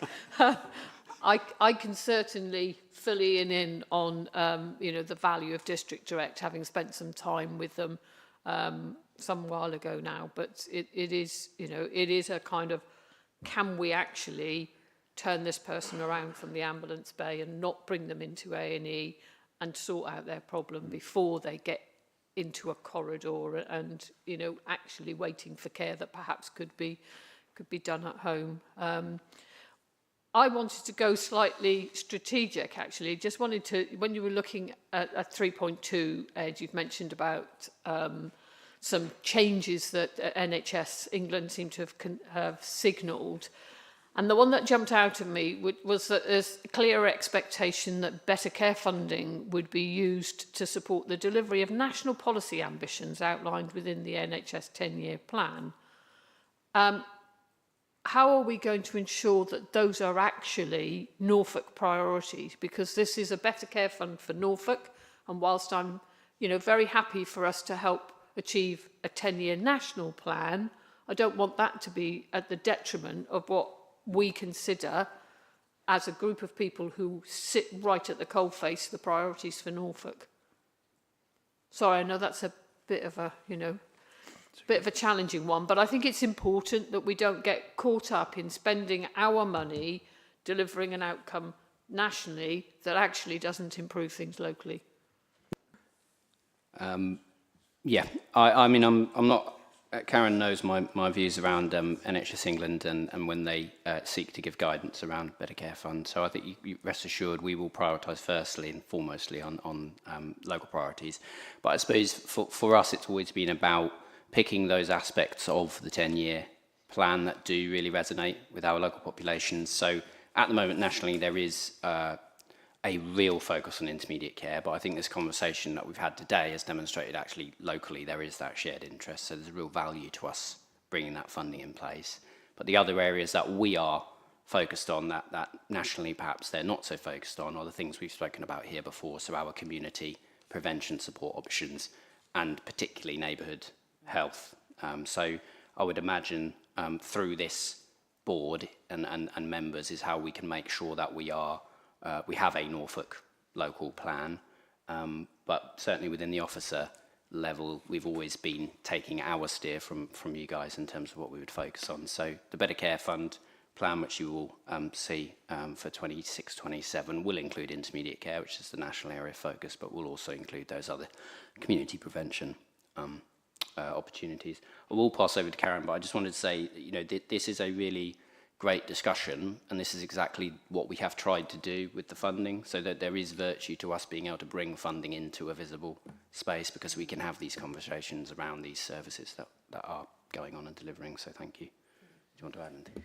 Yeah, just to add, I mean, the national ambitions are sort of quite high level in terms of reducing hospital pressures, improving independence, you know, keeping people at home. So I think it's for us to use the data to inform our, you know, local neighbourhood priorities about how we might do that. And just picking up on a point from Leslie earlier on in terms of sort of future ICB structure, we are going to, the sort of responsibility for Better Care Fund will move into our place. They'll also have kind of ownership around the local urgent and emergency care. So I think it's good to tie that all together, because I think for myself and Ed, we are kind of almost BCF project managers or program managers, but to actually have the people doing the do in terms of the commissioning, overseeing it makes it more real. So I think that's positive to come, Leslie. Thank you. No, I think a workshop around Better Care Fund would be really useful with all the major partners here today, to sit around the table and actually look at what we could achieve. You know, I think there's a lot more we could achieve personally, but I believe so. So sitting us around the table, bringing out some proper answers would be really good. But I'll move on. Christine. Yeah, thanks, Ed, for actually focusing as well on the work you've done with providers, because that was the question that I kept raising, so I'm pleased that it's addressed. You talk about the focus programme of work supported by NORCA and Skills for Care to improve quality of discharge. Perhaps I don't know about this, but maybe it's something that's happening in the future. I certainly don't know anything about it. So that's, perhaps we could talk about that as well. In terms of the complex community support transformation programme, yes, obviously we're involved in that, and one of the biggest concerns is the reduction in number of nursing beds and spaces. Obviously this is a future concern, as we've talked about, ageing population, and whilst obviously we want to keep people in their own homes for as long as possible, there will always be a need for both residential and nursing care. So there is also something about, going back to the fact that I don't know about the point in previously, there is a need to look at providers supporting this action and looking at intermediate care, not just about what's not going right in the system, but actually supporting the intermediate care. There is options there. I keep asking about it, and I think it would be great to get around the table to look at how we can actually support that, because that's about preventing poor discharge as much as creating more discharge capacity in the sector. And the point about nursing homes, and it touches on so many things like recruitment, doesn't it? About skills gaps, about future demands and capacity. There's much more within those two elements that needs developing, that I'd be very happy for NORCA to be involved in. Thank you. Thank you. You happy with me to? Yep. Yeah, so very quickly, because I'm noting there's a lot of hands. So a couple of things. Firstly, just around the nursing care market, so I'd share your concern that the fun stuff seems to be around prevention, but ultimately there is a need for that. So some good news is, following our transformation, the increase we've seen in terms of nursing placements has been 20% over the last 12 to 18 months. So, you know, we are turning a needle, and providers describe it as like we flipped a switch. So that is really positive. In terms of, happy to talk offline around the care provider involvement in adverse discharges, but just to confirm, that is a live piece of work. There was a workshop the other week which the Norfolk and Norwich arranged, and NORCA have been involved in that programme. So I suggest let's pick that up offline, because I know it's a priority for the organisation, so we can make sure you're connected in, but just to offer those assurances to you. Lovely, thank you. I've got quite a number of speakers left, so it's Natasha and Jockey, Tim, Anna, and then Tracy. So Natasha now. Thank you, Chair. So Broadlands are really good at utilising DFG grants, or DFG should I say. The slight thing that is holding us back is the lack of OTs in order to really maximise those grants. So is there anything that you know of that could help in that situation? Because obviously some councils are having a bigger backlog than others, and that then creates a bigger problem, more costs. So what is the plan for the shortage of OTs? Thank you. So I think as we've spoken about before, as a local authority, one of the ways that we are fundamentally looking to work differently is to move to a more relational and less transactional method of delivery. So specifically in both South and Broaden, we have looked at our OT resource and the referral pathways we have into that as a service. So there is a programme of work that's underway, thinking about how we can use the resource we have more smartly, essentially, to avoid having two waiting lists, just as an example, one if you've gone via a DFG route and one another. So that is a live programme of work which is being led by our Southern Place Director with involvement from the Council. And also you likely be aware that Jamie, myself and other senior members have a shared work programme which we're delivering with the Council, and that can slot nicely into there in terms of that oversight that you could have around progress there. So it is a live issue which we've engaged with. I think there'll be things that we can do that relate to the processes we have in place and making those more efficient for local people. But absolutely, it's something I think within the BCF team we are very interested in terms of that DFG and how we can use that and align that to our other funded offers to see what we can do differently. So there is a specific programme of work that's underway in that area, but I think it is a fair comment actually in terms of the DFG and how we treat that as part of our wider Better Care Fund funding programme. Lovely. Thank you. Chair, could I just say that actually our degree apprenticeships last year we had 2 OTs graduate through that programme, and we've got more on store. So we are trying to grow our own, and actually that was quite an unusual situation because we have social workers going through that degree apprenticeship, but the fact that we managed to get 2 OTs, I know it's only 2, but 2 is better than none. It's a start, so we are trying to grow our own as well. But I just wanted to add that in case people weren't aware of it. Okay, thank you, it's helpful. And Jockey. Yeah, hi, thank you. So I'm Jockey Axley. I'm with Norfolk Community Care, Health and Community Care Foundation Trust with NHS. So I'm really pleased to hear about the Unscheduled Care Hub. And obviously we host that. And it's a real sort of big place. We put a lot of effort and we put a lot of work to come to the position that we're in. So really proud of where we got to. But we're hitting a bit of a barrier in terms of our funding and the constraints in terms of the capacity.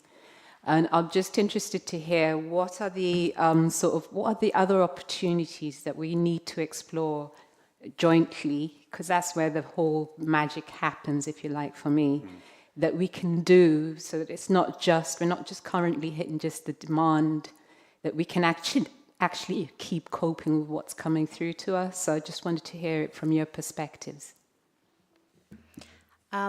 Thank you.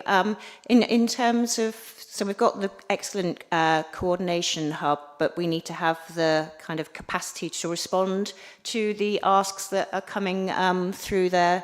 And so I'm in conversation with both NCH&C and East Coast Community Health as well around strengthening that kind of response to the triage, because there is unmet demand there. So we are in a fortunate position to have some investment available for next year as an ICB. So yeah, currently live working with both providers in terms of a business case for that. So I do hope to see not only in the sort of urgent community response, but in the virtual ward kind of area as well. Thank you. Yeah. Lovely. Thank you. Tim. Thanks, Chair. And I suppose it links to a lot of points that have already been made.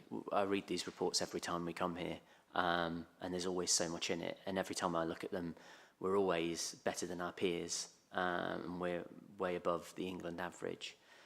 It's a pooled system-wide budget. We fund lots of different projects from across the system in various different sectors to do various different things. Whenever I read these reports, I never really understand why we're so successful against all these metrics, and have we done anything about actually what are we funding that makes a real difference. And there's been a couple of examples highlighted today, but I'm just wondering, is there an opportunity for us to kind of think about, as maybe Fran alluded to, get around the table to understand actually what works really, really well when it comes to the Better Care Fund, what we can learn about, and how can we relate this to then other aspects within our system. Particularly, you know, we've highlighted things like neighbourhood working. So I just wondered if there's an opportunity or something around actually, can we really get under the skin of why are we so successful compared to the rest of England, I suppose, whenever I read these reports. Yeah, agreed. And I would support a workshop. I would find that very helpful. And I think the examples, I think it comes to that sort of integration, joint kind of planning, which is what the BCF is all about. And if we're looking in terms of our future BCF plan to kind of have bigger schemes and whole schemes in it, then it does make it much easier to evaluate. At the moment, when you've looked at the sort of detail, there are some quite small schemes that make it hard to evaluate. And I would like to, in terms of that complete commissioning cycle, to really, we do need to do more of that evaluation and learning. So would welcome a workshop to kind of bring that together. Thank you. Thank you. I would just echo that, but I would add, sorry, I would add that when we started working together on this, there was like 80 to 100 schemes in the BCF, and it's just not possible to do what we would want to do with those. So that's why we've been on this journey to sort of streamline it, condense it to the ones that, you know, we as a group feel are the most relevant. Then absolutely we can flip our focus and capacity in the way you've described. So, yeah. Thank you. Anna. Thank you. Just wanted to pick up on Jo Keys, my colleague. Tomorrow we have a Service Assurance Committee with the leads for the UCCH plus other things that we're doing within Norfolk. And it'd be really nice to feed back to them. We often talk about feeding back to our patients and our customers and things, but actually to feed back to our staff. Because as you alluded to, we can't meet the need because of the level of acuity and demand. And this is really quite stressful for staff, so mindful of staff well-being. So I won't go anymore, we all know what the pressures, but it'll be really nice to go back to them and reflect, and I've taken verbatim what colleagues have been saying, so I'm going to feed that back tomorrow. Thank you. Thanks, Anne. So Tracy, and then Ed. Yeah, thank you. I think most of my questions have been answered now, because I was a little bit concerned that we were focused on intermediate care and really looking at the opportunities we had as incorporating the BCF with the neighbourhood health plan. So I think I feel really assured now that we're on that journey, we'll do that. But I think also we can't waste a year. We need to kind of crack on and do this would be, you know, my urge. And I think also just thinking about, we do have some really good schemes, initiatives in place at a place level, at a neighbourhood level. So I think we've got great stuff there, the urgent and scheduled care hub being one of those. But there's other things that are happening, certainly with the proactive interventions monies. I think that's supporting great things already around prevention in the communities. So for me, it's just a kind of reassurance that we will kind of progress with that kind of neighbourhood health planning approach. And also just thinking about the health inequalities element of that we do, I think, need to take that proportionate universal living approach to what we're doing and how we're utilising that funding as well. Thank you. And finally, yourself, Ed. Yeah, it was just to support what Karen was saying and give you another quote, Anna, but we will definitely be investing in the community services at the Unscheduled Care Coordination Hub triage too. There's no point in investing in the hub if there aren't the services to triage to. So that's what we'll be doing. Yeah. Lovely. Thank you.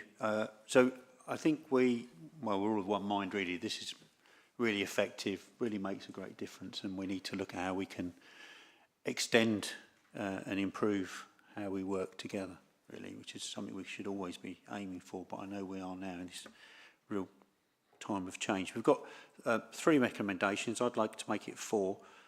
So agree and sign off the BCF Q3 report for final submission to NHS England. I think we're note the strategic direction for the BCF plans for 26-27. Had a formal approval at the next Health and Wellbeing Board in June 2026. Agree to a presentation of the 2025-26 end of year report at the Health and Wellbeing Board in September 2026. And also say, as I think we're all in agreement, that a future workshop to sit down and actually instead of talking about, well, obviously we talk about lots of different items, but to focus in on this one thing, the Better Care Fund, and how we can utilise it better as a system. I think, are we all happy to agree? Yeah, lovely. Thank you very much. And thank you to Ed and Karen. Thank you.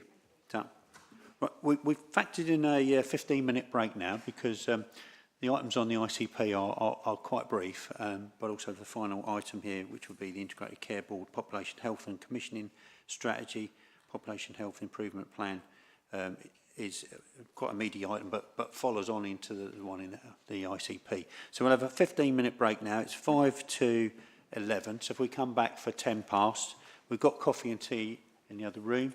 So if we'd like to just have a short break and have a chat. Lovely. See you in 15 minutes. Thank you.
So I move on to item 9, which is the Integrated Care Board Population Health and Commissioning Strategy and Population Health Improvement Plan for the proposed NHS Norfolk and Suffolk Integrated Care Board.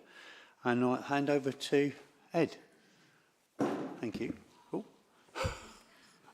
That's dramatic. There was a dramatic entrance there. Thank you very much, Chair. So a pleasure to make some introductory comments before I invite Liz to say a little bit more about the detail. But firstly, a huge thank you to all partners who've contributed to this. It's rightly a team effort, and I think it's exciting. It's an exciting document. Also, I think there's a huge amount of alignment in the system from all partners around prevention, neighbourhood working, etc. That means this strategy, I think, will be very meaningful. I'd be very pleased to come back to talk about the action that's going to follow out of this, because there's no point having a strategy if it doesn't have an impact. So we are preparing investment plans against the priorities in the strategy.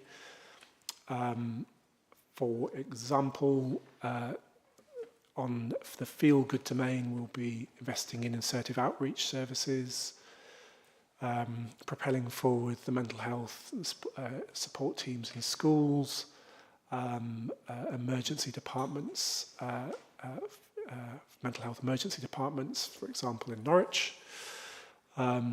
For stroke care, which I know is a big issue in our county, particularly in North Norfolk, there will be investment in stroke rehabilitation services. We've got the mechanical thrombectomy service, which Leslie's colleagues will be launching by the end of the year, which will be an absolute game changer for local communities who currently have to go to Cambridge for that service. And we are feeling in a confident mood about a bid we've put into Innovate UK for £8 million of investment in obesity services. And if we're successful, we will have the most advanced obesity and weight management pathways in the country. So there's a lot of excitement around the plan and what's going to follow, but I mustn't big it up anymore. So Liz, over to you to talk about the detail. Thank you. Thank you. Yeah, good morning, everybody. So previously, we brought a paper to the Health and Wellbeing Board in December, and at that point, we were getting towards a near final draft, but we'd still got quite a bit more work to do around some of the delivery component parts, which Ed has outlined some of those, and working through the strategic framework for the strategy to set that overarching umbrella and to work through those clear linkages with the health and wellbeing strategy, which is an absolutely key part of that strategic alignment. Is how the strategy has been framed, and we introduced that as a concept at the last meeting. But this time we've been able to bring the draft strategy to you to have a look at as part of the papers, and it's there. Following Suzanne on the agenda, our strategy is not yet in that nice format yet, but it will be when we get ready for publication. So we brought it to you in that very genuine sort of final draft format, and we would like to invite an opinion from today's meeting. That's why we bring it here, because as part of the statute, we invite an opinion from the Health and Wellbeing Board in the strategic overarching direction. So we've got our 3 outcomes in the strategy that we talked a little bit about last time, and that are described there, importantly around healthy life expectancy, reducing health inequalities and improving access. So there are 3 outcomes underpinned by the 4 ambitions that sit through all of this, which are the 3 ambitions that come through from the NHS 10-year plan, plus the important one of the social and economic development and the wider implications that has on our health outcomes. So the health inequalities thread and the prevention thread are absolutely critical as we move through these pieces of work. And the partner feedback that we've taken on board very much focuses on that healthy life expectancy and health inequalities focus as well. So as Ed has set out there, the plan is absolutely the most important bit, really. Setting out the strategic vision is one thing. We've got really good support and an endorsement for that with partners, and it aligns well with the other work that partners are doing also, because it is very much about a system effort. It's an ICB strategy and plan, but it's still very much delivered with partner agencies. And the delivery sets out a level of transparency and expectation for the ICB itself, for the NHS and independent sector providers and wider partners, and it really does set out the bit of a start of a new era. So in the Population Health Improvement Plan, at the back of that there is a summary table that sets out some of those things that we're going to be delivering on through our strategic commissioning intentions. That's the role of the ICB as we move forward with partners. And there are some really clear enabling functions that have been outlined in there as well. So, for example, the role of clinical and care professionals in this, really meaningful user involvement, digital capability, and the importance of healthcare intelligence, and also working on the basis of really good evaluation and the importance of our workforce and our wider teams. So towards the end of the document, we've summarised some of those commissioning intentions and what we're proposing to do and how we set out to do that. And then, as Ed has described, that impact assessment and the measurability and what we deliver is now absolutely the next key phase. And we are very happy to bring that back and would want to bring that back for that level of challenge, check, visibility and accountability as we move forward. And it does very clearly set out our future direction as a new Norfolk and Suffolk ICB going forward in terms of our role, as I say, as a strategic commissioner, and that is where we will evidence and how we will move forward with population level health outcome improvement. So the paper is here for broader discussion and also to invite that opinion. So thank you very much. Thanks, Liz. I'll just read out the final opinion that we're asked to agree before I go to questions or comments, right? Just so people are fully aware. The final opinion of the Norfolk Health and Wellbeing Board. The Norfolk Health and Wellbeing Board would like to acknowledge the extensive work undertaken to develop the combined Norfolk and Suffolk Population Health and Commissioning Strategy and the accompanying Population Health Improvement Plan for 2026-27 to 2030-31.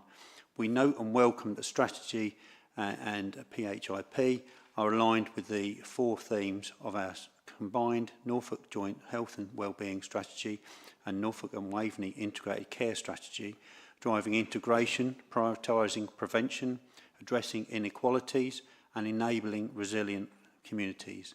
We value the commitment shown to embedding a strong focus on health inequalities, early intervention, prevention and improving healthy life expectancy across all areas. We appreciate the level of partner engagement undertaken during the development of both documents, particularly given the timescales. Feedback from system stakeholders has been meaningfully incorporated, strengthening the overall focus of our residents and their communities. The Norfolk Health and Wellbeing Board continues to fully support and endorse the ambitions and directions set out within the Population Health and Commissioning Strategy and the PHIP for the NHS Norfolk and Suffolk Integrated Care Board.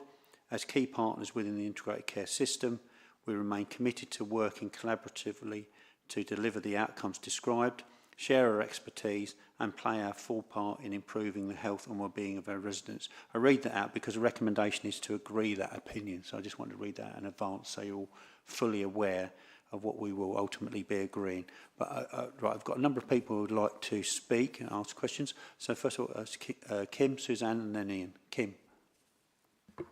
Thank you, Chair. I'm going to sound like a broken record here, but looking at the maternity and early years section, we're sort of talking about a priority in terms of good levels of development in children and young people.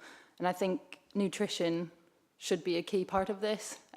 Fran and I sat together through a presentation on childhood obesity and malnutrition being the 2 sides of the same coin. So children are filling up on foods which don't have any nutrients in them almost whatsoever, and particularly in deprived households, that is the case.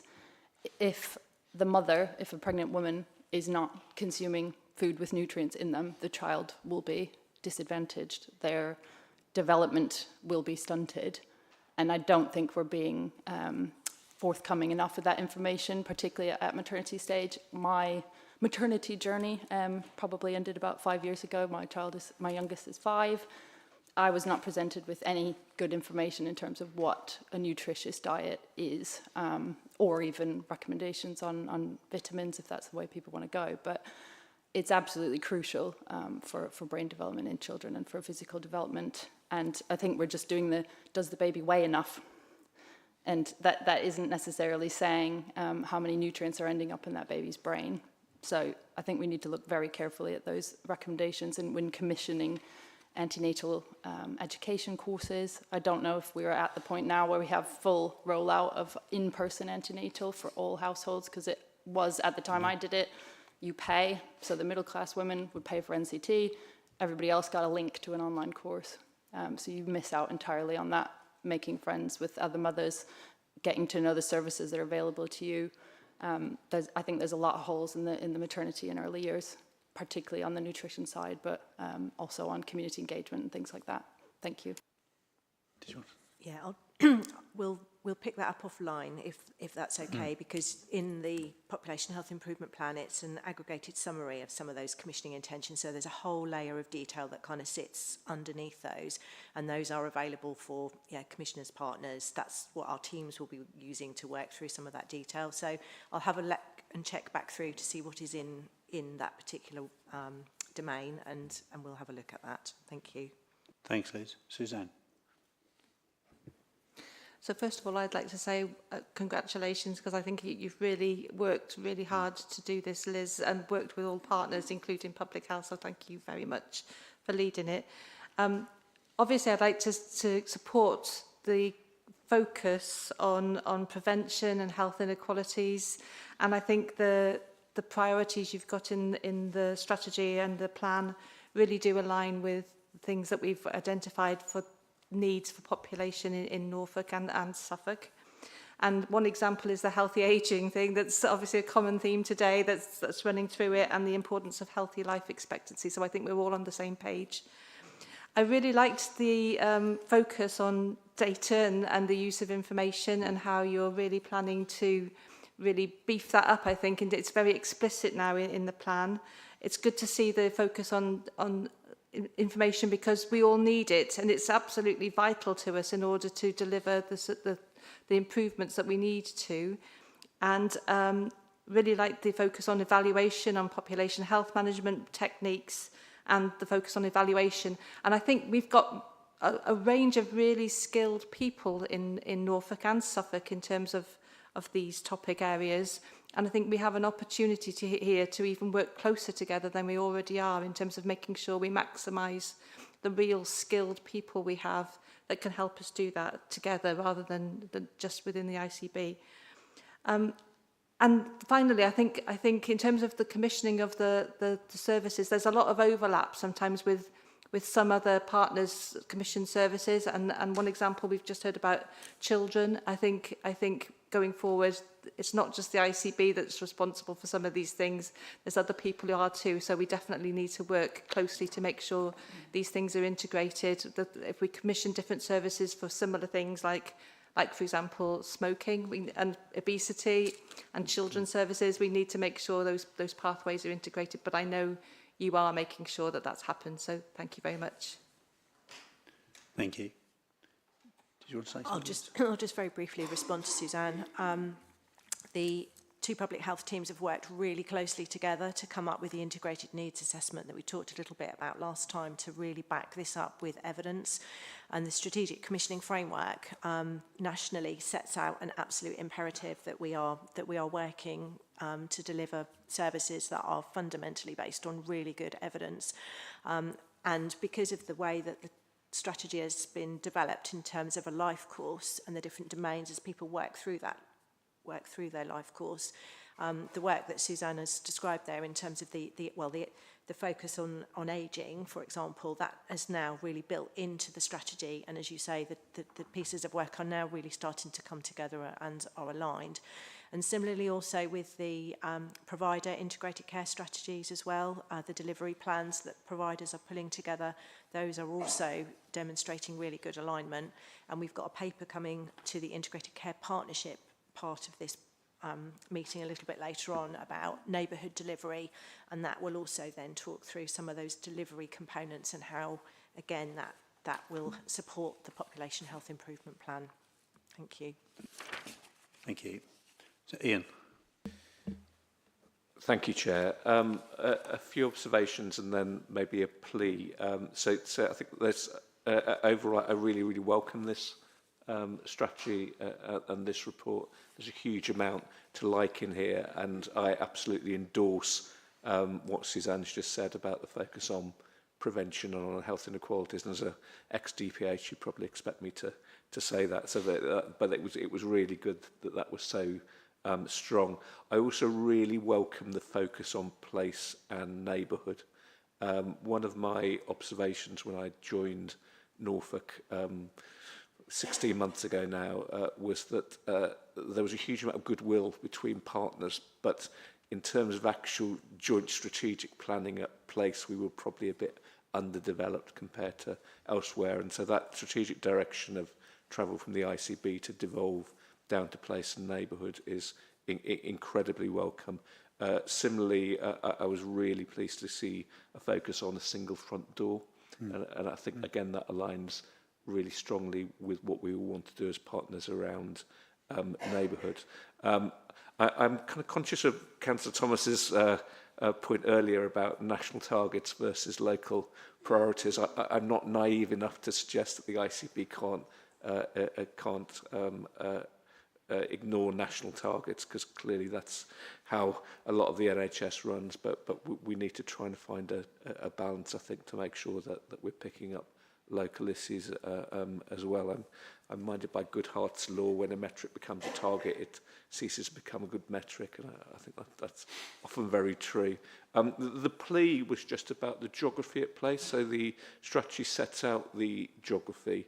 I could probably speak for many local government colleagues in the room to say we're all kind of on tenterhooks waiting for the Minister's minded decision about the configuration of local authorities moving forward. That is expected, I think, in the next 2 or 3 weeks.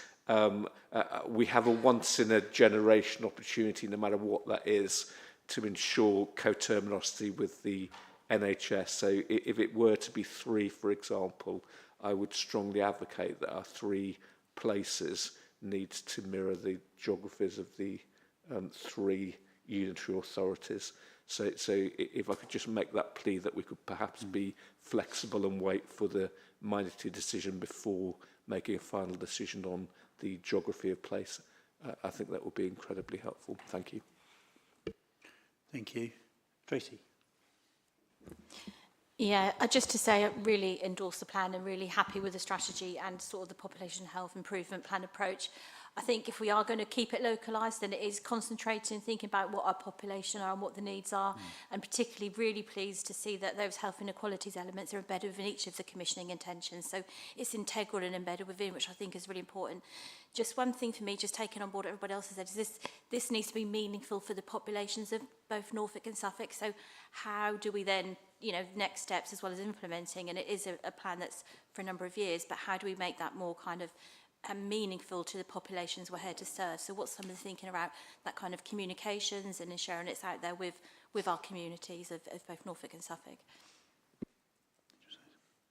Thanks, Tracy. Yes, it's got to be relevant, and it's got to be communicated in a way that people can understand and relate to. And there will be, there'll be work that's undertaken as part of the Norfolk and Suffolk ICB board being launched in April to do some of that work.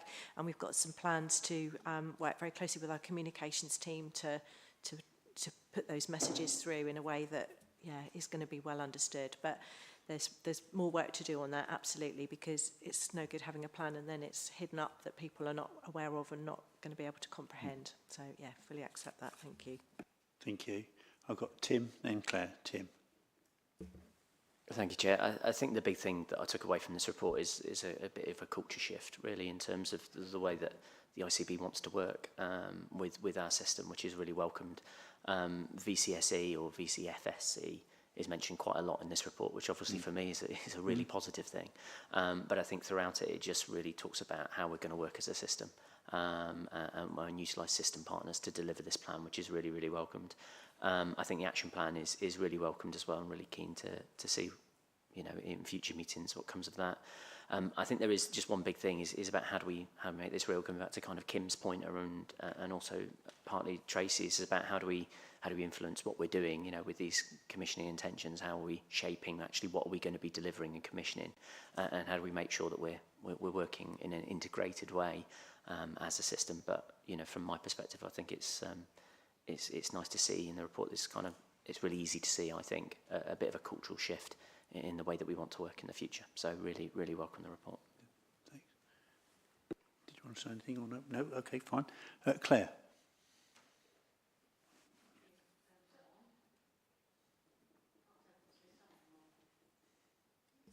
Oh, yeah. There you go. Is that better? That's better. You're on. Thank you. My question's related to neighbourhood profiles as living documents. And I was wondering, how will lived experience from marginalised groups in Norwich, for instance, rough sleepers, migrants, some cohorts of private renters, digitally excluded people, be gathered and validated in a systematic way? Thank you. So I think that's going to be something that we can hopefully talk about in perhaps some of the next discussion, in terms of the next item, in terms of how we're going to be working with neighbourhoods.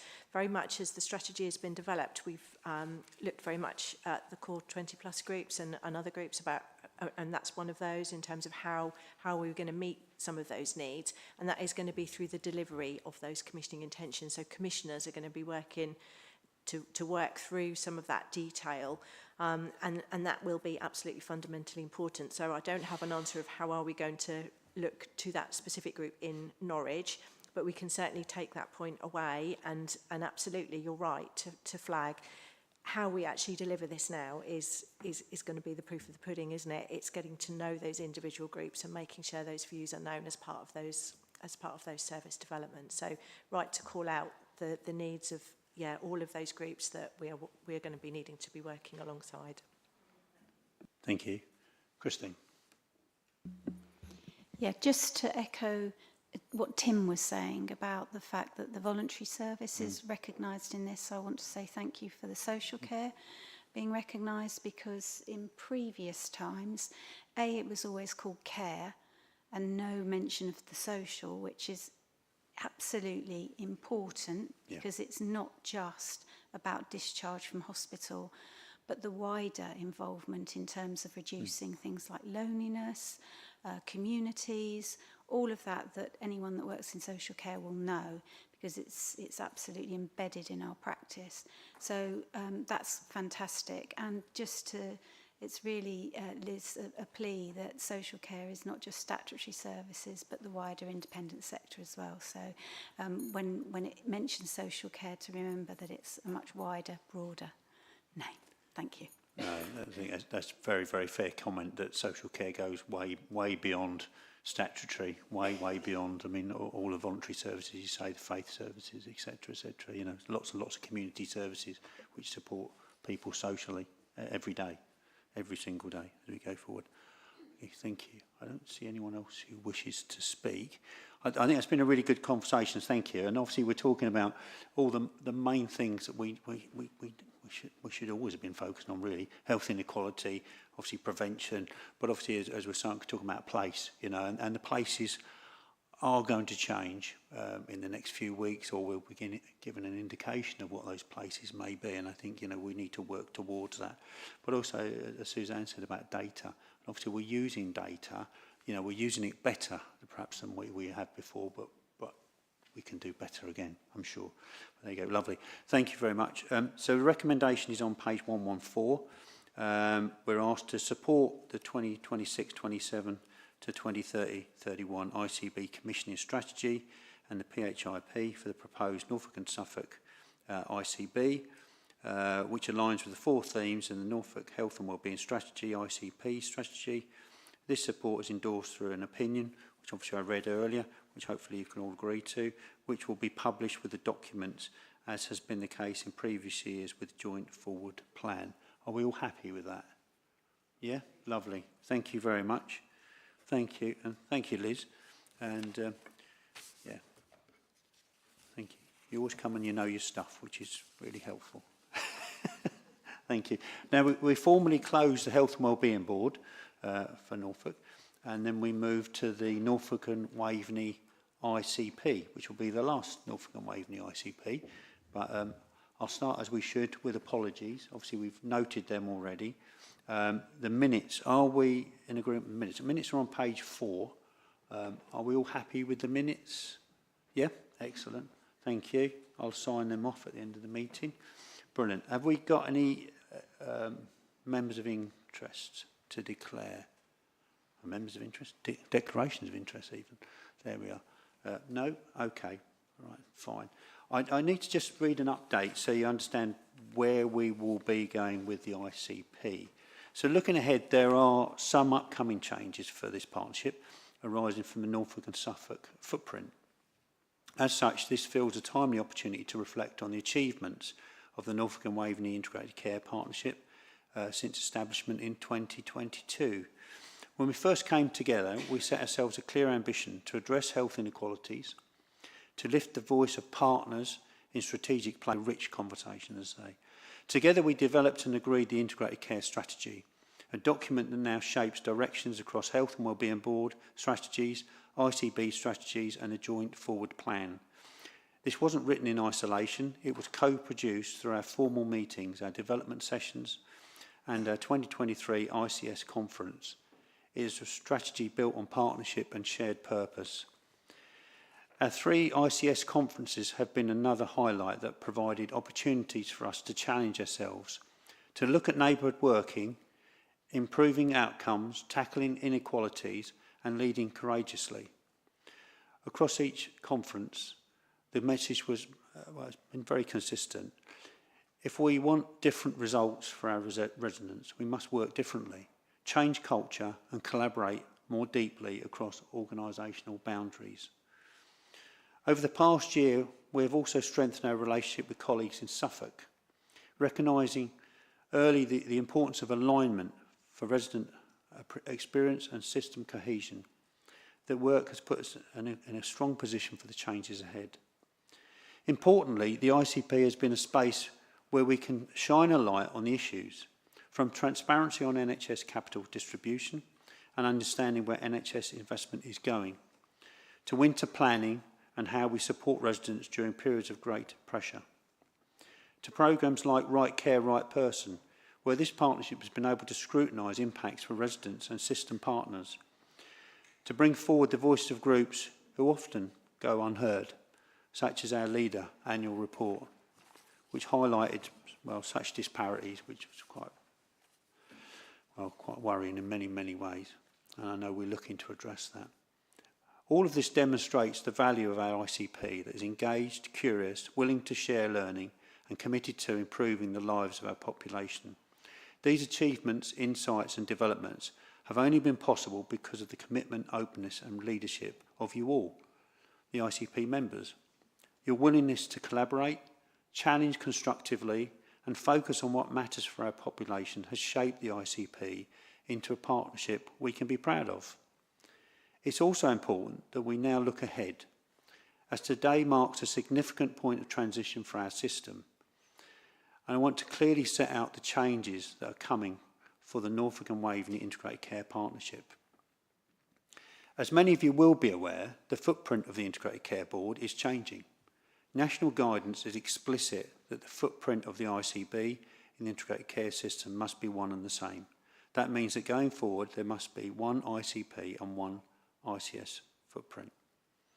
Unless future legislation or devolution arrangements change that position. There's always a caveat with the way you've been flip-flopping around over the last few years. But anyway, never mind. But I won't get too much into that. As a result, and in line with national requirements, this will be the last Norfolk and Waveney ICP. A Norfolk and Suffolk Integrated Care Partnership will be established, and the statutory partners for the combined footprint are Norfolk County Council, Suffolk County Council, and the new Norfolk and Suffolk ICB. By April the 1st, 2026, the newly formed ICB will need to notify NHS England that both counties have formally agreed to the establishment of this new partnership. And as I say, we're working that already and have been for a few weeks. I want to reassure members that while this change represents a shift in structure and geography, some things will remain the same. The Norfolk Health and Wellbeing Board will continue unchanged. As a statutory committee of the County Council, it remains a legal requirement, so meetings will continue as planned. Behind the scenes, officers across both counties are now working through what the new Norfolk and Suffolk ICP will look like, its ambitions, its membership, how it will operate, and how we will build on the partnership principles to date. We are committed to keeping all partners informed, and we will bring updates as soon as we are able. Keeping this meeting, following on from this meeting, shall I say, all partners will receive further information regarding practicalities of changes to future meetings. I'll stop there. Thank you. So, just so it sets out, so if anyone wasn't clear about the direction of travel, hopefully you are now. But if you're not, if you can ask questions later, please do. Okay, right, I'll move on. So item 5 is public questions. We have no public questions. And then the next item is item 6, which is neighbourhood plan for Norfolk and Waveney Integrated Care System. And I invite Ian and Ed to introduce the item. And then we have a number of speakers all arriving just on time, which is great, to talk us through this and answer any questions that you may have. So, Ian, did you want to start? Sure, thank you, Chair. I really welcome this paper. The paper seeks to define neighbourhood working and the principles that we will need to adopt collectively to really ensure its success. And I'd like to pay tribute to Nick and Mark and their respective teams for the huge amount of work that you've done on this today. It's a really great example of partnership working between the County Council and the ICB.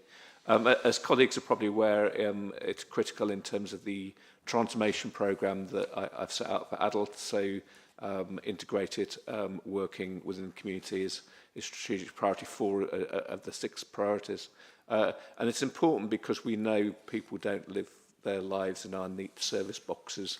There's a huge overlap between physical and mental health problems and care needs and housing needs and addiction needs and debt and antisocial behaviour and a whole range of other things. And yet those services are delivered by different teams in different organisations at different times and different places. And far too often, as a result, people fall through the gaps. I coined in my last role the phrase "the need paradox." And it's how we design public services, isn't it? The greater someone's need, because the more complex their problems, the harder we actually make it for them to access the help they need, because they've got to go through multiple different front doors in different times and in different places. And for me, that's the essence of neighbourhood working and what we seek to address.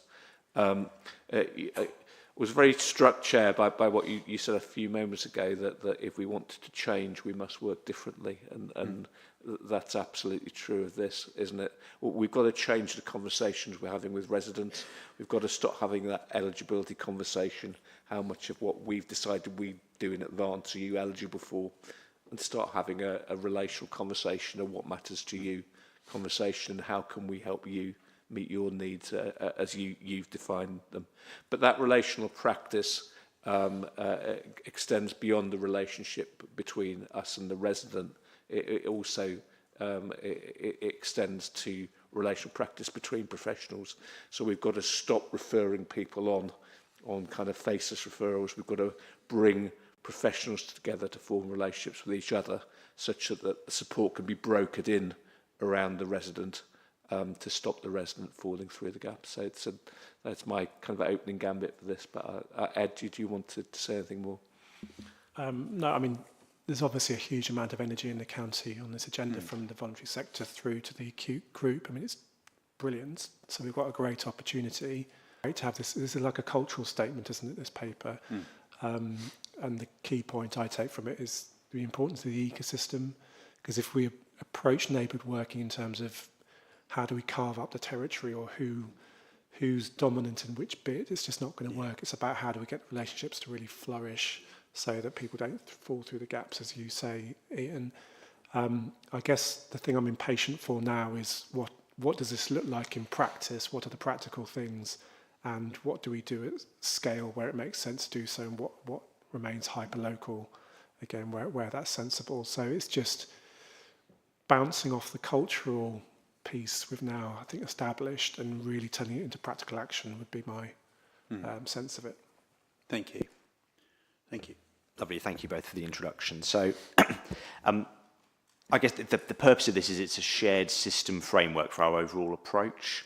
We've drawn the content from this from a really wide range of views and voices across the ICS. So for those of you at the ICP conference at the end of last year, much of what was discussed there has gone into the document. Place-based ICS for like the place boards, various management team meetings within the ICS, but also combining that with where we do have some relatively clear national guidance. And the idea is that this paper is not a prescriptive one-size-fits-all approach, but we've tried to balance the various different views and requirements into one essentially common foundation that we can all then build off. So just a few key pillars that you'll find within the document. So local adaptation over prescription is the way that it's been described. So the idea is that this is a set of guiding components. Local partnerships will determine how those components are best delivered locally within their area. And it reflects that there are already some really excellent existing neighbourhood arrangements actually within the system, some emerging, some really mature, and the idea is that this shouldn't disrupt those. It should be about how then that's developed locally and the system is there to support further development. Also then individual organisations are working on their own ways of implementing their neighbourhood approach, and the idea again is that this document provides a consistent approach for how that can be applied. Engagement. So in the same vein, local partnerships would lead that engagement locally, drawing on the collective identity of neighbourhoods within their area. But what we have been asked by various partners to include is a way of that learning as it develops being visible to all partnerships and being visible publicly. And so there's a suggestion within there about a visible way in which we could do that as a system. So that's really important. What's also important that we've reflected here is about the initial focuses for neighbourhood teams. So a broad way of describing it is that there's a suggestion of two initial focus areas, again, based on the feedback, particularly from the ICP conference, of people with highly complex needs. So those who have overlapping physical, mental health, housing, social challenges, and that neighbourhood teams would focus on coordinating around those individuals, but also people who are at risk of deteriorating health or well-being as well, being a second key component. How they work is as important, though, as what they focus on. And so what you'll find within the framework is a real focus on working relationally, as Ian has described, with residents, but also between colleagues. Neighbourhood teams being inclusive of all ICS partners, not just those that are perhaps clinical or social-based, but primary care, all NHS providers, VCSE care providers, the voice of residents. But that might look slightly different again in each place or neighbourhood depending on what the local priorities are. And the idea that specialists are pulled in, that this moves away from a referral-based model. And then finally, before I hand over to Mark, the scope is just something we wanted to highlight. So the framework is currently, as you read it, primarily focused on adults, but we've been quite careful to make sure that it deliberately is written to align with the established neighbourhood approach already within children's and young people's. So the zones and the ways of working that we see within the Flourish model, we hope are reflected equally as well in here so that the two can fit together and not be seen as separate or competing approaches. So I'll hand over to Mark to build on that a bit as we talk about natural neighbourhoods. Thank you, and thank you also for the introduction. This is something that I know Nick and I feel really passionate about, this agenda, and actually we've sensed that in the work that we've done to date from many of you and your organisations. But fundamentally, this is absolutely about people. It's not about organisations, it's not how we're set up. It's about how can we best serve our population, and it's been really rich and warming to hear that feedback, that people share that view with us. Nick's covered the vast majority of it. I also like to extend thanks to Health Watch. Actually, there was about 4 months ago, we had a session with many partners in the system at Health Watch where we thought, how do we really take this agenda forward? And that was the kind of the kick-off moment for us, wasn't it, Nick and team, about how do we make sure that we get this right, focusing on people and making sure that our services are right going forward. I think one of the things we struggle with across health and social care sometimes is people are always keen to see a map, a line on a page. How does it look? How's it going to function? How's it going to work? But actually this has been quite challenging because it's not about lines on a map. This is more about an approach, a style, how we work together. So the paper does highlight some proposed boundaries, some lines on a map because people were desperate to see it. But actually we describe this as natural neighbourhoods. What makes sense to our people, our population, our communities that we serve? The good news is it broadly aligns with PCN boundaries from a health perspective. And again, that's been great working with colleagues at the County Council and District Council, other local authority to make sure we get that right. But really encouragingly, last week, some may have noticed that the new GP contract came out, and we were really pleased to see in there, it was almost a precursor to the work that we've done, the proposals that we've made, that we will focus on natural neighbourhoods. But there is now, it's important that we work as commissioners and PCNs to be flexible to make sure that we best serve our population. The one bit I am going to repeat that Nick highlighted was engagement has been really keen to this point, and it's going to be even more important as we go forward. So when it comes to next steps, that's something that we really want to build on. We've got a foundation, we've got a suggested approach here in this document, but it's going to be essential that we work across all partners to deliver that. I know the paper makes some recommendations about going forward, but fundamentally, we accept that this isn't a finished model. And it's a shared direction. We're really seeking permission today to, as Ed highlighted, move from discussion to delivery. And I think now is absolutely time for us to do that. Not reinventing the wheel. Let's build on some of that fantastic work that we've got happening across Norfolk and Waveney in pockets. But there's a real passion and enthusiasm to do this. And ultimately, it's our population who are telling us that this is the right way to proceed. Thanks. Thank you. Over to you. Has anyone got comments, questions? John. Thanks, Chair. And I'm trying not to blur my role between working in the acute group and being here as the Chair of Great Yarmouth and Waveney Place. Welcome the paper, and it's really, really clear the direction we're going in, and totally support that. What I'm conscious of is there are a number of pieces of work going on in the system to define neighbourhood. That is a good thing as long as we can tie it together. So we need to coalesce around one agreed approach in the future, although that may allow differences at place level depending on the needs of the local population. But on this paper, what really struck me was the comment about pulling together the relevant professionals. This is in section 2.3, and it talked about primary care, mental health, public health, housing, VCSE, but it didn't include the acutes.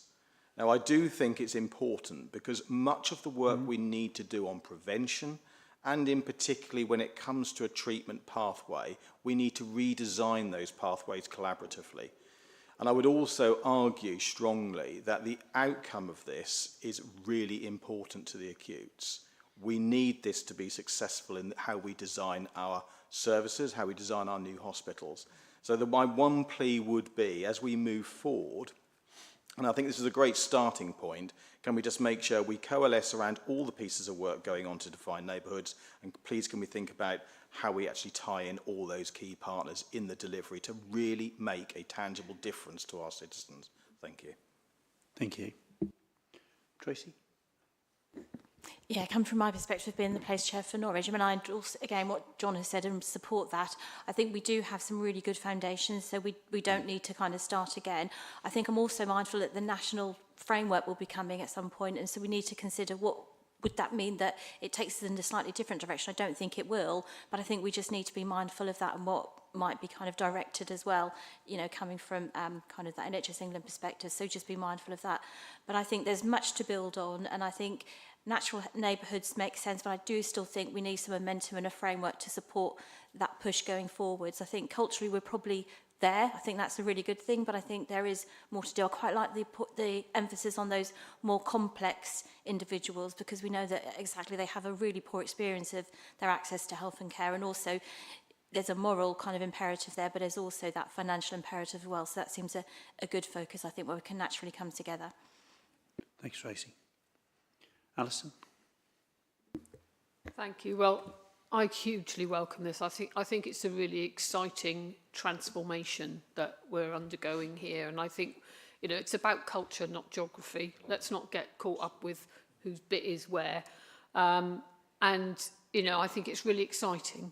I think that actually what we need to ensure now is that we're not minded to not worry about failing, not worry about getting some of it wrong, and maybe, you know, having to take a different course, because I think this is quite a fundamental change which will transform how we engage with our communities and engage with those people who need our help and support. So I really welcome it, and I really welcome that focus on people with complex needs. And many of you might have heard Ian's outlining of our transformation and heard his analogy about Brian, who has used many, many services, and how much Brian cost the system, and yet the system actually didn't solve any of Brian's problems. And by working in a collaborative neighbourhood, locality way, and dealing with Brian as a person, not a thing that went from one organisation to another, being bounced from place to place, we eventually reduced the costs that were being spent on Brian massively, but more importantly, transformed his life. And that's what we need to do for all the Brians that there might be out there needing our help and support. I really welcome it, and I'm delighted to support it. Thank you. Thanks, Alice. Sarah? Thank you. And again, thank you for the report. It is very welcome, has my full support. I would just say a little bit about children and young people. Yes, we have established a neighbourhood model, multidisciplinary working, based on all the same principles that's described in the paper around relationship-based practice, shared learning, and uniting around a shared set of outcomes for children and young people, which we've spoken about here before in terms of our Flourish framework. We've organised the county around school and community zones because schools sit at the heart of communities for children in a sense of their natural community, and there are means in which we draw down support into those arrangements through all our joint work around family, Best Start in Life, family hubs, etc. But what's also reassuring is that we've done some initial mapping, and the zones closely aligned to the natural neighbourhoods and to the PCNs, all just a little bit of tweaks around the edges, but they all pretty much all closely aligned. So in general, it's a really exciting opportunity. It's that big shift in culture as you've described it.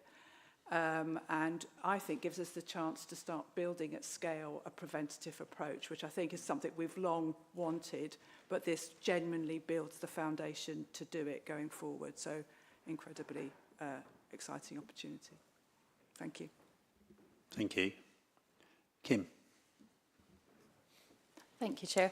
I'm trying not to laugh at the map at the moment, because I know you said you didn't want to have to put it there, but the fact that Wyndham and Diss are in the same neighbourhood with our 70,000 neighbours is kind of devaluing the word neighbourhood.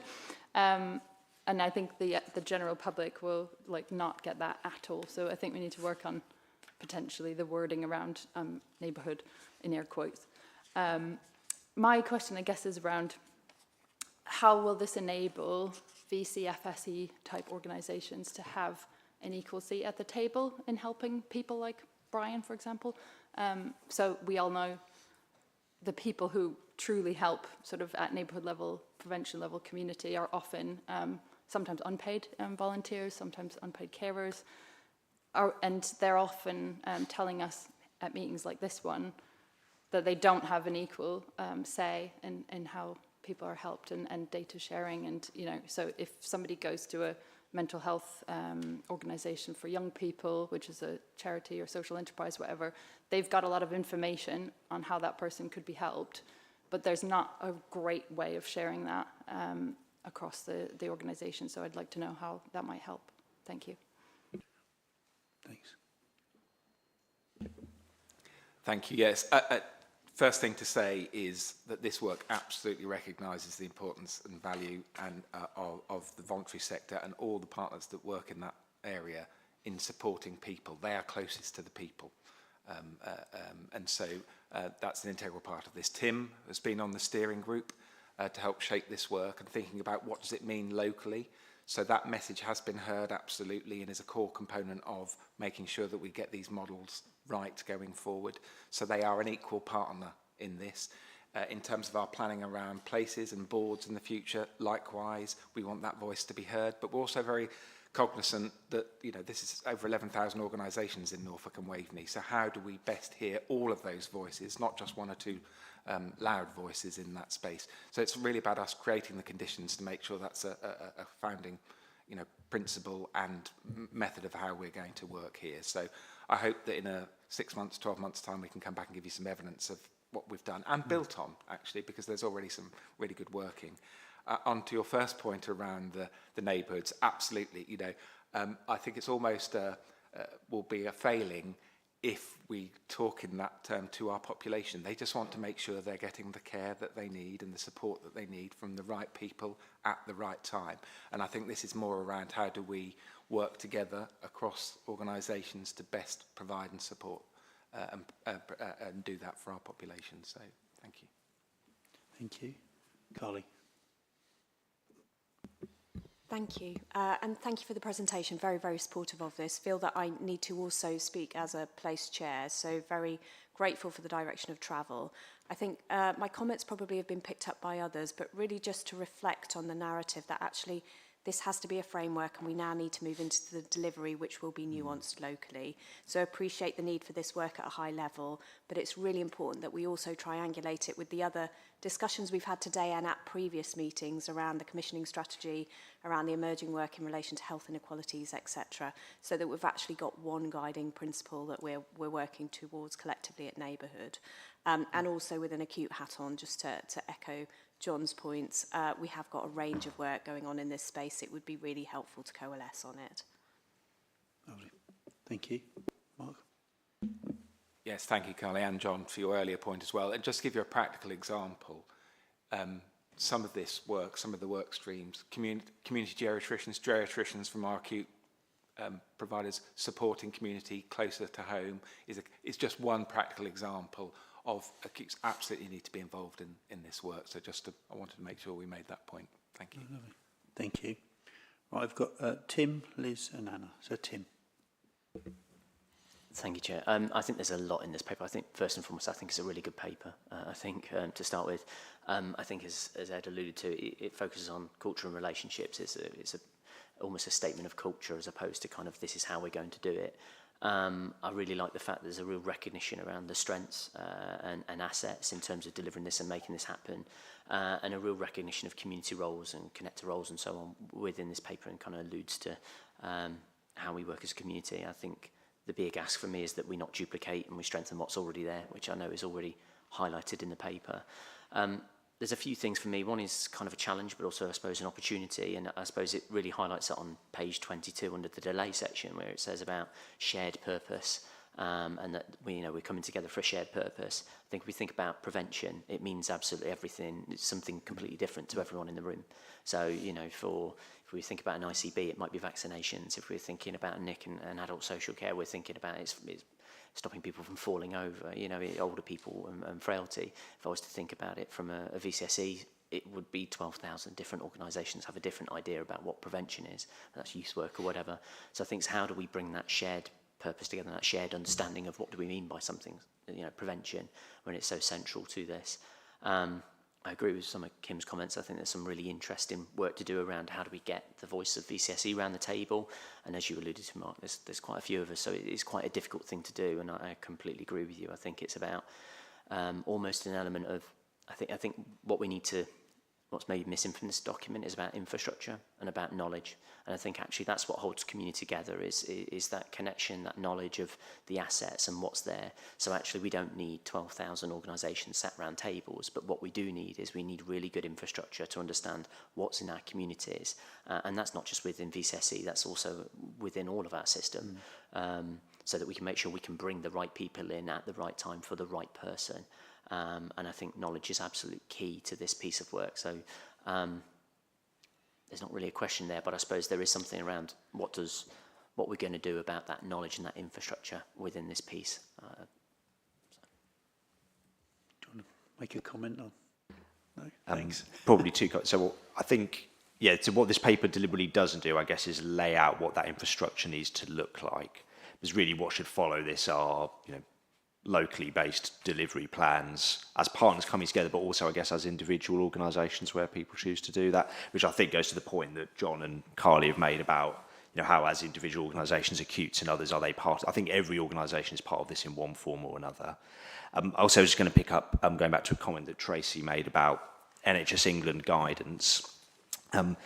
We're not expecting anything radically different in any national framework from NHS England or anyone else that differs from this. But I also think there's something about us being bold, that we also have our own local collective ambitions as well. And that's what we've tried to be able to, I guess, show within this document, is that whatever comes nationally, which is really, really important, there is also an element about neighbourhood working that you won't see reflected in all national documentation that we've tried to capture in here, that we can then stick and stay behind and not constantly react to national guidance as that changes, but we're not expecting national guidance to significantly differ. Thank you. Liz. Thank you. I think I'm following on really from a point that Tim was making. To me, there seems to be, and you just sort of alluded to it a bit, Nicholas, there's almost a sub-layer to these neighbourhoods with our individual neighbourhoods, if you like, that are far more closely connected. And everything in this is brilliant, and the prevention and the inequality in that is where our focus needs to be. But from my perspective and where I work at in the level in my community, I'm thinking of Healthier Sheringham and those kind of models. They don't happen by accident, and I think we need to bear that in mind. We've got to, if you want the layer here that we've got to work, you need that layer below, and we need the greater cohesion within those communities, and that isn't going to happen just by random acts of people coming together.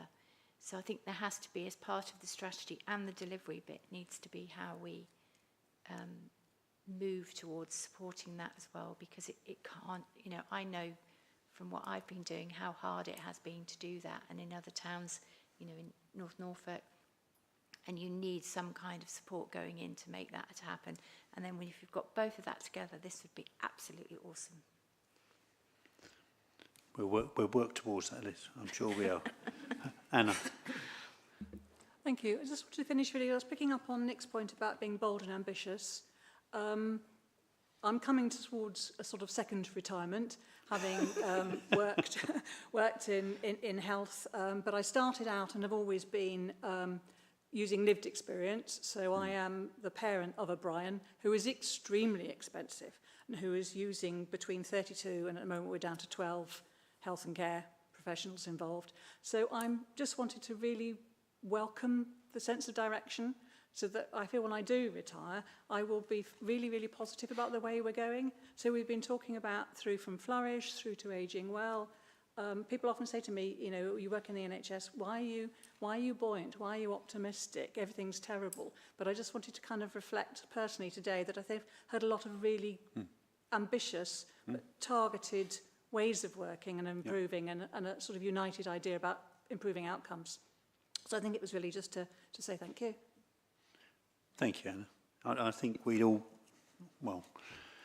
mirror that, really. I mean, this is a really important statement about where we go for the future, for people. People are at the centre of this. It might be an obvious statement, but, we're not looking at numbers on spreadsheets. We're looking at real people and what we do and how we work together. And I also, as well, within this, you talk about, basically about an equal partnership. No one is greater than someone else, and we often have this real imbalance in power in conversations. And I think going forward, if we can actually really you get that message across that we're all equal partners in this, and we can all sort of contribute something, So I think that's really, really important. So, as you say, this is a framework to go forward. Obviously, delivery is the most important thing, really, ultimately. But, as you say, you'll come back and speak to us again in the future about where we're going with that. I noticed within this, obviously, we mentioned housing as well. And as you know, I think I've mentioned it before, but there is, I've been to the first two, Norfolk and Suffolk Housing Partnership, which has been developing over the last few months. And there's a meeting coming up in Bury next month, I believe, if I remember rightly. But I can give you the details of that. I think it'd be good to link in with that because you have all the major providers for housing there. So anyway, lots and lots of really, really good things here.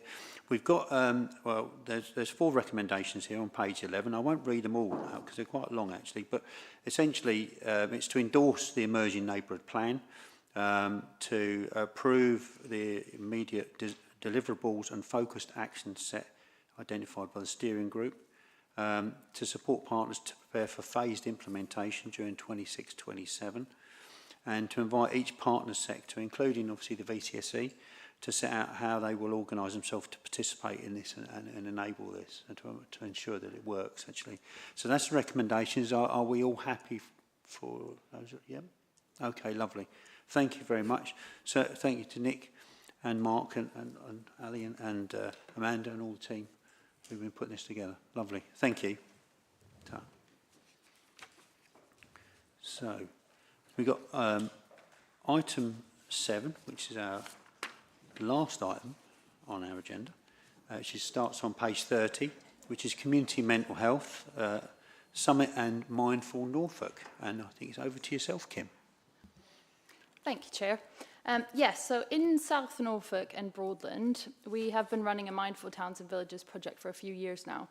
As part of that, I've done the mental health first aider training myself, alongside parish councillors and voluntary group leaders. Fran, I presume you've done it as well? Yeah, of course you have. Yeah. And Alison. Alison. Many of us have done similar things. The goal is to promote positive choices people can make for good mental health. It's not about teaching volunteers to act like a therapist. The vision is that more and more people in our towns and villages feel comfortable having conversations about mental health. Pub landlords, hairdressers, baristas, church choir leaders, grassroots sports team coaches. All these people might be the one person someone feels comfortable chatting to when they're struggling. Each of our districts is doing great things in the mental health space. I think Mindful Norfolk is, for me, it's about giving a central name to this plethora of positive mental health projects. Jamie and Stephen will go into more of the detail about the specifics and what we're asking partners to buy into. Thank you. Thank you. Thank you, Chair. Good afternoon, everybody. So as Kim said, you know, there aren't really many partnership-based meetings that I go to, I'm sure all of us, that don't have either mental health as the central part of the agenda, or at least a composite part of the agenda. It's something that's ever present in all of our conversations and a shared objective that we all share. Today's agenda being a great example of that. I know that the Children and Young Persons Strategic Alliance has a focus on mental wellbeing in a coming meeting. And indeed, all of our health and wellbeing partnerships, I could say with some degree of confidence, although we all have different strategies, they all have the same composite parts, and mental wellbeing is very much central to a lot of the work we do. Chair, the paper today tries to bring to our attention 2 products, I suppose, or things we have done which are very much grassroots-led, community-orientated in their origins, but can have and are having a significant impact in the way we think and feel about mental well-being. If I say a few words about the Mental Health Summit, was the first part of the paper, and I'll hand over to Steve to talk about Mindful Norfolk. So back in May of last year, which feels like an age ago, and initiated by the Lord Lieutenant's Office, we held a summit around mental wellbeing. 180 delegates were brought together, including a number of faces in the room today, a lot of statutory partners, but critically a lot of community organisations and members of the community. The conference was different to the normal conferences that I go to, in that it was very much orientated around and led by people with lived experience. And Chair, I know you were there. Yeah. I'm biased because I helped to organise it, but it was one of the most impactful conferences I think I've ever been to. There weren't many dry eyes in the house.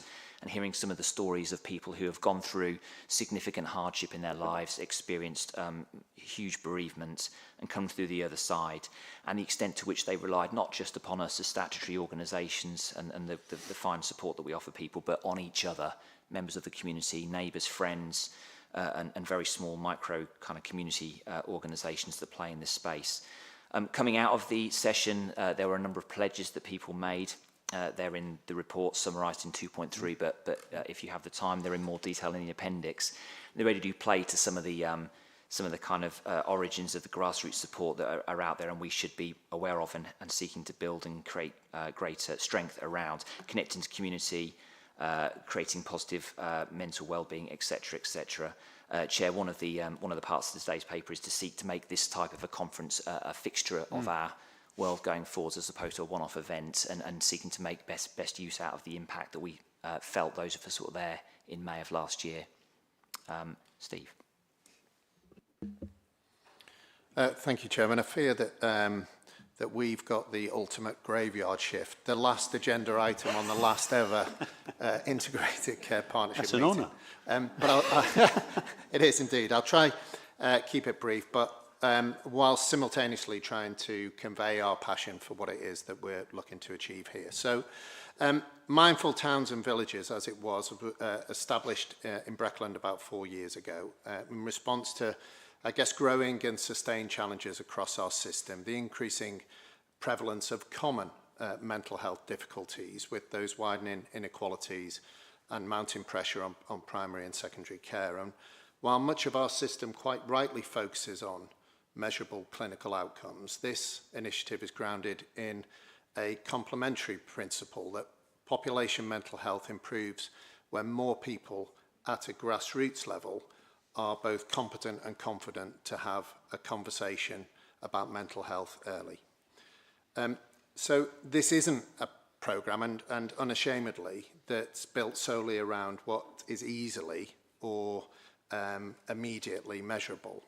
But it reflects the same underpinning principles that supports mental health first aid training, that building distributed capacity and capability across the population rather than concentrating responsibility on statutory services.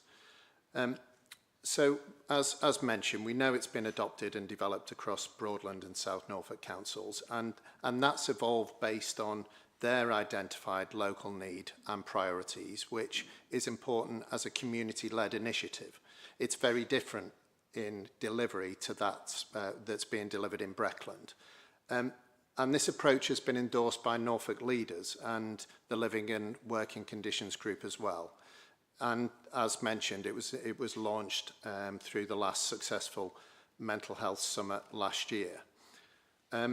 So what we're hoping for is that cultural shift around normalising conversations about mental health. And today we're seeking the backing of this board, as set out in the report's recommendations, to sustain and scale the Mindful Norfolk as a recognised component of Norfolk's preventative mental health infrastructure, investing in services that not only respond to illness, but in a community capability that helps prevent escalation in the first place.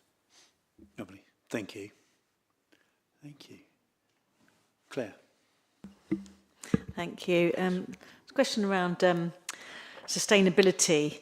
I believe this model relies partly on some short-term district council contributions, and you know, we know we're in changing times at the moment in lots of ways. But I was wondering how we can ensure that long-term funding can be secured to avoid that repetition of the pilot sort of cliff edge cycle that we sometimes see.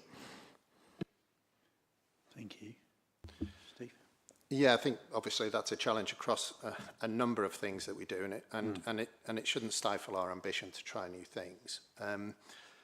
It is immediately required some initial, relatively modest funding, and that can be done through health and wellbeing partnerships. But I think as we look broader around our widening commissioning intentions and about how we can make that part of a commissioning model, but also seek a wider income stream. So we know conversations are happening with businesses as well. Businesses employ people, and people are affected by mental health challenges. So by supporting and getting support from businesses, we are helping our community at large, and we believe that is a way to make it a truly system-wide approach. Thank you.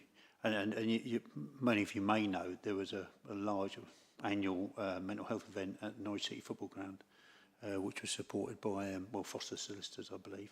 Because I went there, I've been to the last couple, and very, very well attended. Lots and lots of people there, lots of stands. So, you know, we can integrate and work with our partners there. Brilliant. Thank you. Rebecca. Thank you, Chair. Hello, everyone. I'm Rebecca Driver. I'm from the Norfolk and Suffolk Mental Health Trust. And I just wanted to welcome the report and just to advise the committee that certainly over the last couple of years, as we've continued as a trust on our improvement journey, which I'm sure many of you are very well aware of, we've really shored up our health inequalities work, led by our Deputy Chief Executive and Patient Experience Officer, Kath Byford. So we really welcome this initiative locally, and I think, Kim, particularly you've spoken so passionately about the impact it's had in South Norfolk.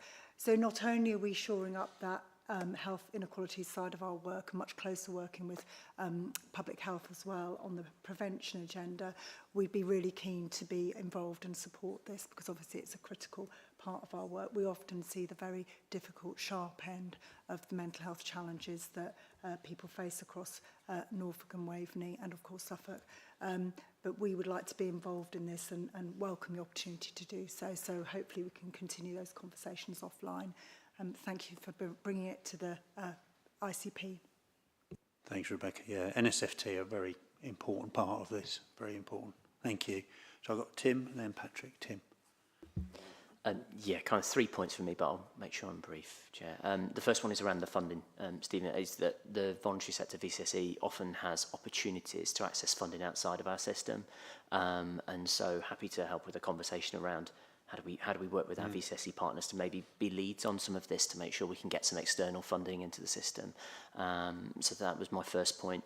The second point is I think it's a really good report and a really good scheme. I would really endorse it. I think what I'm really impressed with is the future planning aspects. So when you look at this, and I would ask partners around the room to look at the future planning, I think they align with a lot of what we've talked about today around neighbourhood and kind of collaboration across systems. But I think there is they're laid out in such a straightforward and what feels like a really simple way.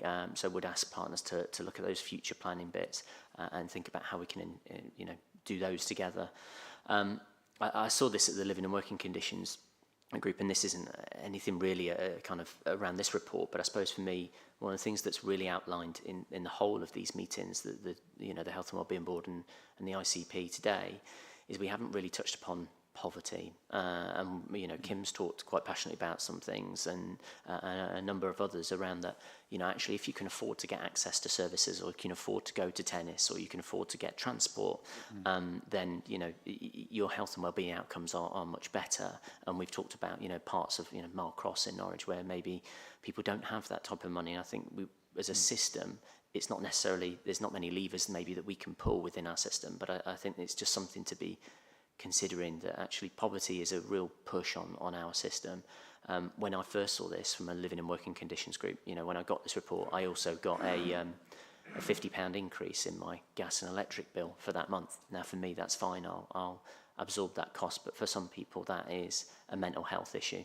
That is a real push on our services and the capacity of our organisations in our system. So I just really wanted to highlight that we haven't overtly talked about poverty, but it is making a real impact on all of our partners here in this room. But in terms of for this piece of work, really endorse it. Please look at that future planning. I think it's a really important piece of work. Very important indeed. Patrick. Thank you, Chair. Just to add one little area that somebody might like to look up, look for an organisation called the Zero Suicide Alliance, which has trained more than 3 million people since 2017. It's online, it's free training, and it is really good at helping people identify somebody who might be at risk and what to do at a very initial basic level. Not to try and solve the problems, but just to be there for somebody. Lovely. So Google Zero Suicide Alliance. It's well worth it. Thank you. Thanks, Patrick. Anything we can do to help people and work together is just great, really. Great stuff. Okay, lovely. Thank you. Oh, sorry, Christine. I nearly missed you. Sorry. It's okay. I did just put my hand up. This kind of reminds me of dementia champions. When everybody started talking about dementia, there is real potential, isn't there, for supporting people in communities by activating our own abilities. I think there's definitely stuff around training here. Obviously, mental health, first aid is really good. And if we can get businesses involved, in particular with their social corporate responsibility, that's another area potentially of tapping into. One of the questions I do have though is, I know that people that have been involved in mental health that are, you know, I'm a social worker myself, I've had some training in this area. There is something about supporting people that are providing the service as well. So that debriefing, there is, you know, it could become the thing that you don't want to happen for yourself. So in this, I think we need to have some awareness of protecting the people as well that are providing the support in some way. It's just something that I'm just thinking about for the future. I think that's a really important comment. As you say, as a supervisor, as a social worker, you take supervision. That's what we do. That, you know, it's embedded in social work, but it's not embedded in a lot of other areas where you actually listening to other people's difficulties in life, their trauma, etc., etc. And so I think, to protect the people who protect the people is really, really important for us to actually build that into the systems that we're looking at going forward. So really, really important point, actually, Christine. Really important point. Natasha. Thank you. As part of my role as portfolio holder, I go to meet people when their town has become a mindful town. And the first ever one I went to was Aylsham, I believe. And I think how that started is actually indicative of why this is important. For them, it started mostly in a pharmacy in Aylsham during lockdown. And it was such an organic process that people, while they were in the queue, were talking to one another. It's one of the few places that were open during lockdown, a pharmacy. So it just goes to show that the will is out there. It's not ever meant to be a replacement for statutory services or to circumvent more clinical intervention. It is about looking after your neighbour, that community spirit that perhaps we look at through rose-tinted glasses, that, you know, yesteryear was a golden period, but actually it is still there. We just need to harness it. The will is there. That's how it happened in Aylsham and so many other places. People were looking out for their neighbour, and we can build upon that, and I think it'll be a great success if it spreads out wider across Norfolk. Thank you. No, lovely. Thanks, Natasha. No, I think this is a great initiative. I was lucky enough, as was Alison, to be the chair of the Health and Wellbeing Partnerships when we launched this in South Norfolk and Broadland. And I just want to give a shout out actually to Mike Purshouse, who was our assistant director. And without Mike's push, to be honest, I don't think this would have happened, realistically. I mean, he did a lot of work to push this and make it happen. So I just want to say that for Mike and thank him. This is really important. I mean, Jamie used the word emotional. I mean, the summit was absolutely emotional. It really was. As you say, you have to be made of stone, really, not to felt something in those meetings. But, you know, some of the stories were just incredible, really. And the way people came through and survived and supported others, which was just incredible. Obviously, as you say, we had an enormous amount of support from the Deputy Lieutenant, Michael Gurney, and I'll email Michael after this to tell him that, well, hopefully we agree the recommendations. So I will do that because I think it's really, really important. So, but no, fantastic. So if we move to recommendations, we're asked to establish the Norfolk and Waveney Mental Health Summit as an annual event to build upon the success of the previous event, to sponsor and actively support the county-wide implementation of Mindful Norfolk through the Health and Wellbeing Partnerships. And so I think they're a great vehicle going forward for so much of actually what we've spoken about today. So if we're happy for those recommendations, yes, great, lovely, thank you very much.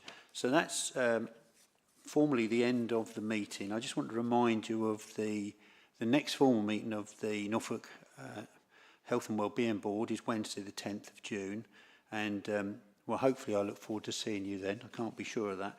But I just wanted to finish by thanking you all for your contributions, your time, your expertise, and your shared ambition for better health and wellbeing across Norfolk. As I say, we're closing one chapter and we're stepping into another.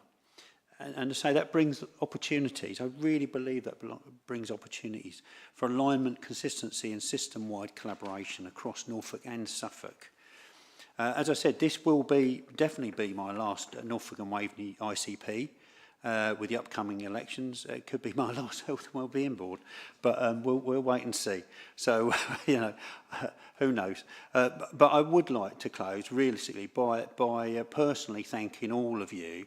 That's the members, the officers, and everyone that makes this happen, really, at the Health and Wellbeing Board and the ICP, for making this an enjoyable experience for me, and I hope it's been an enjoyable experience for you too. And that's what really matters as a chairman, that it's a good meeting, it's a productive meeting, but actually it should be enjoyable too. So I just want to finish on that note. So thank you very much. Thank you.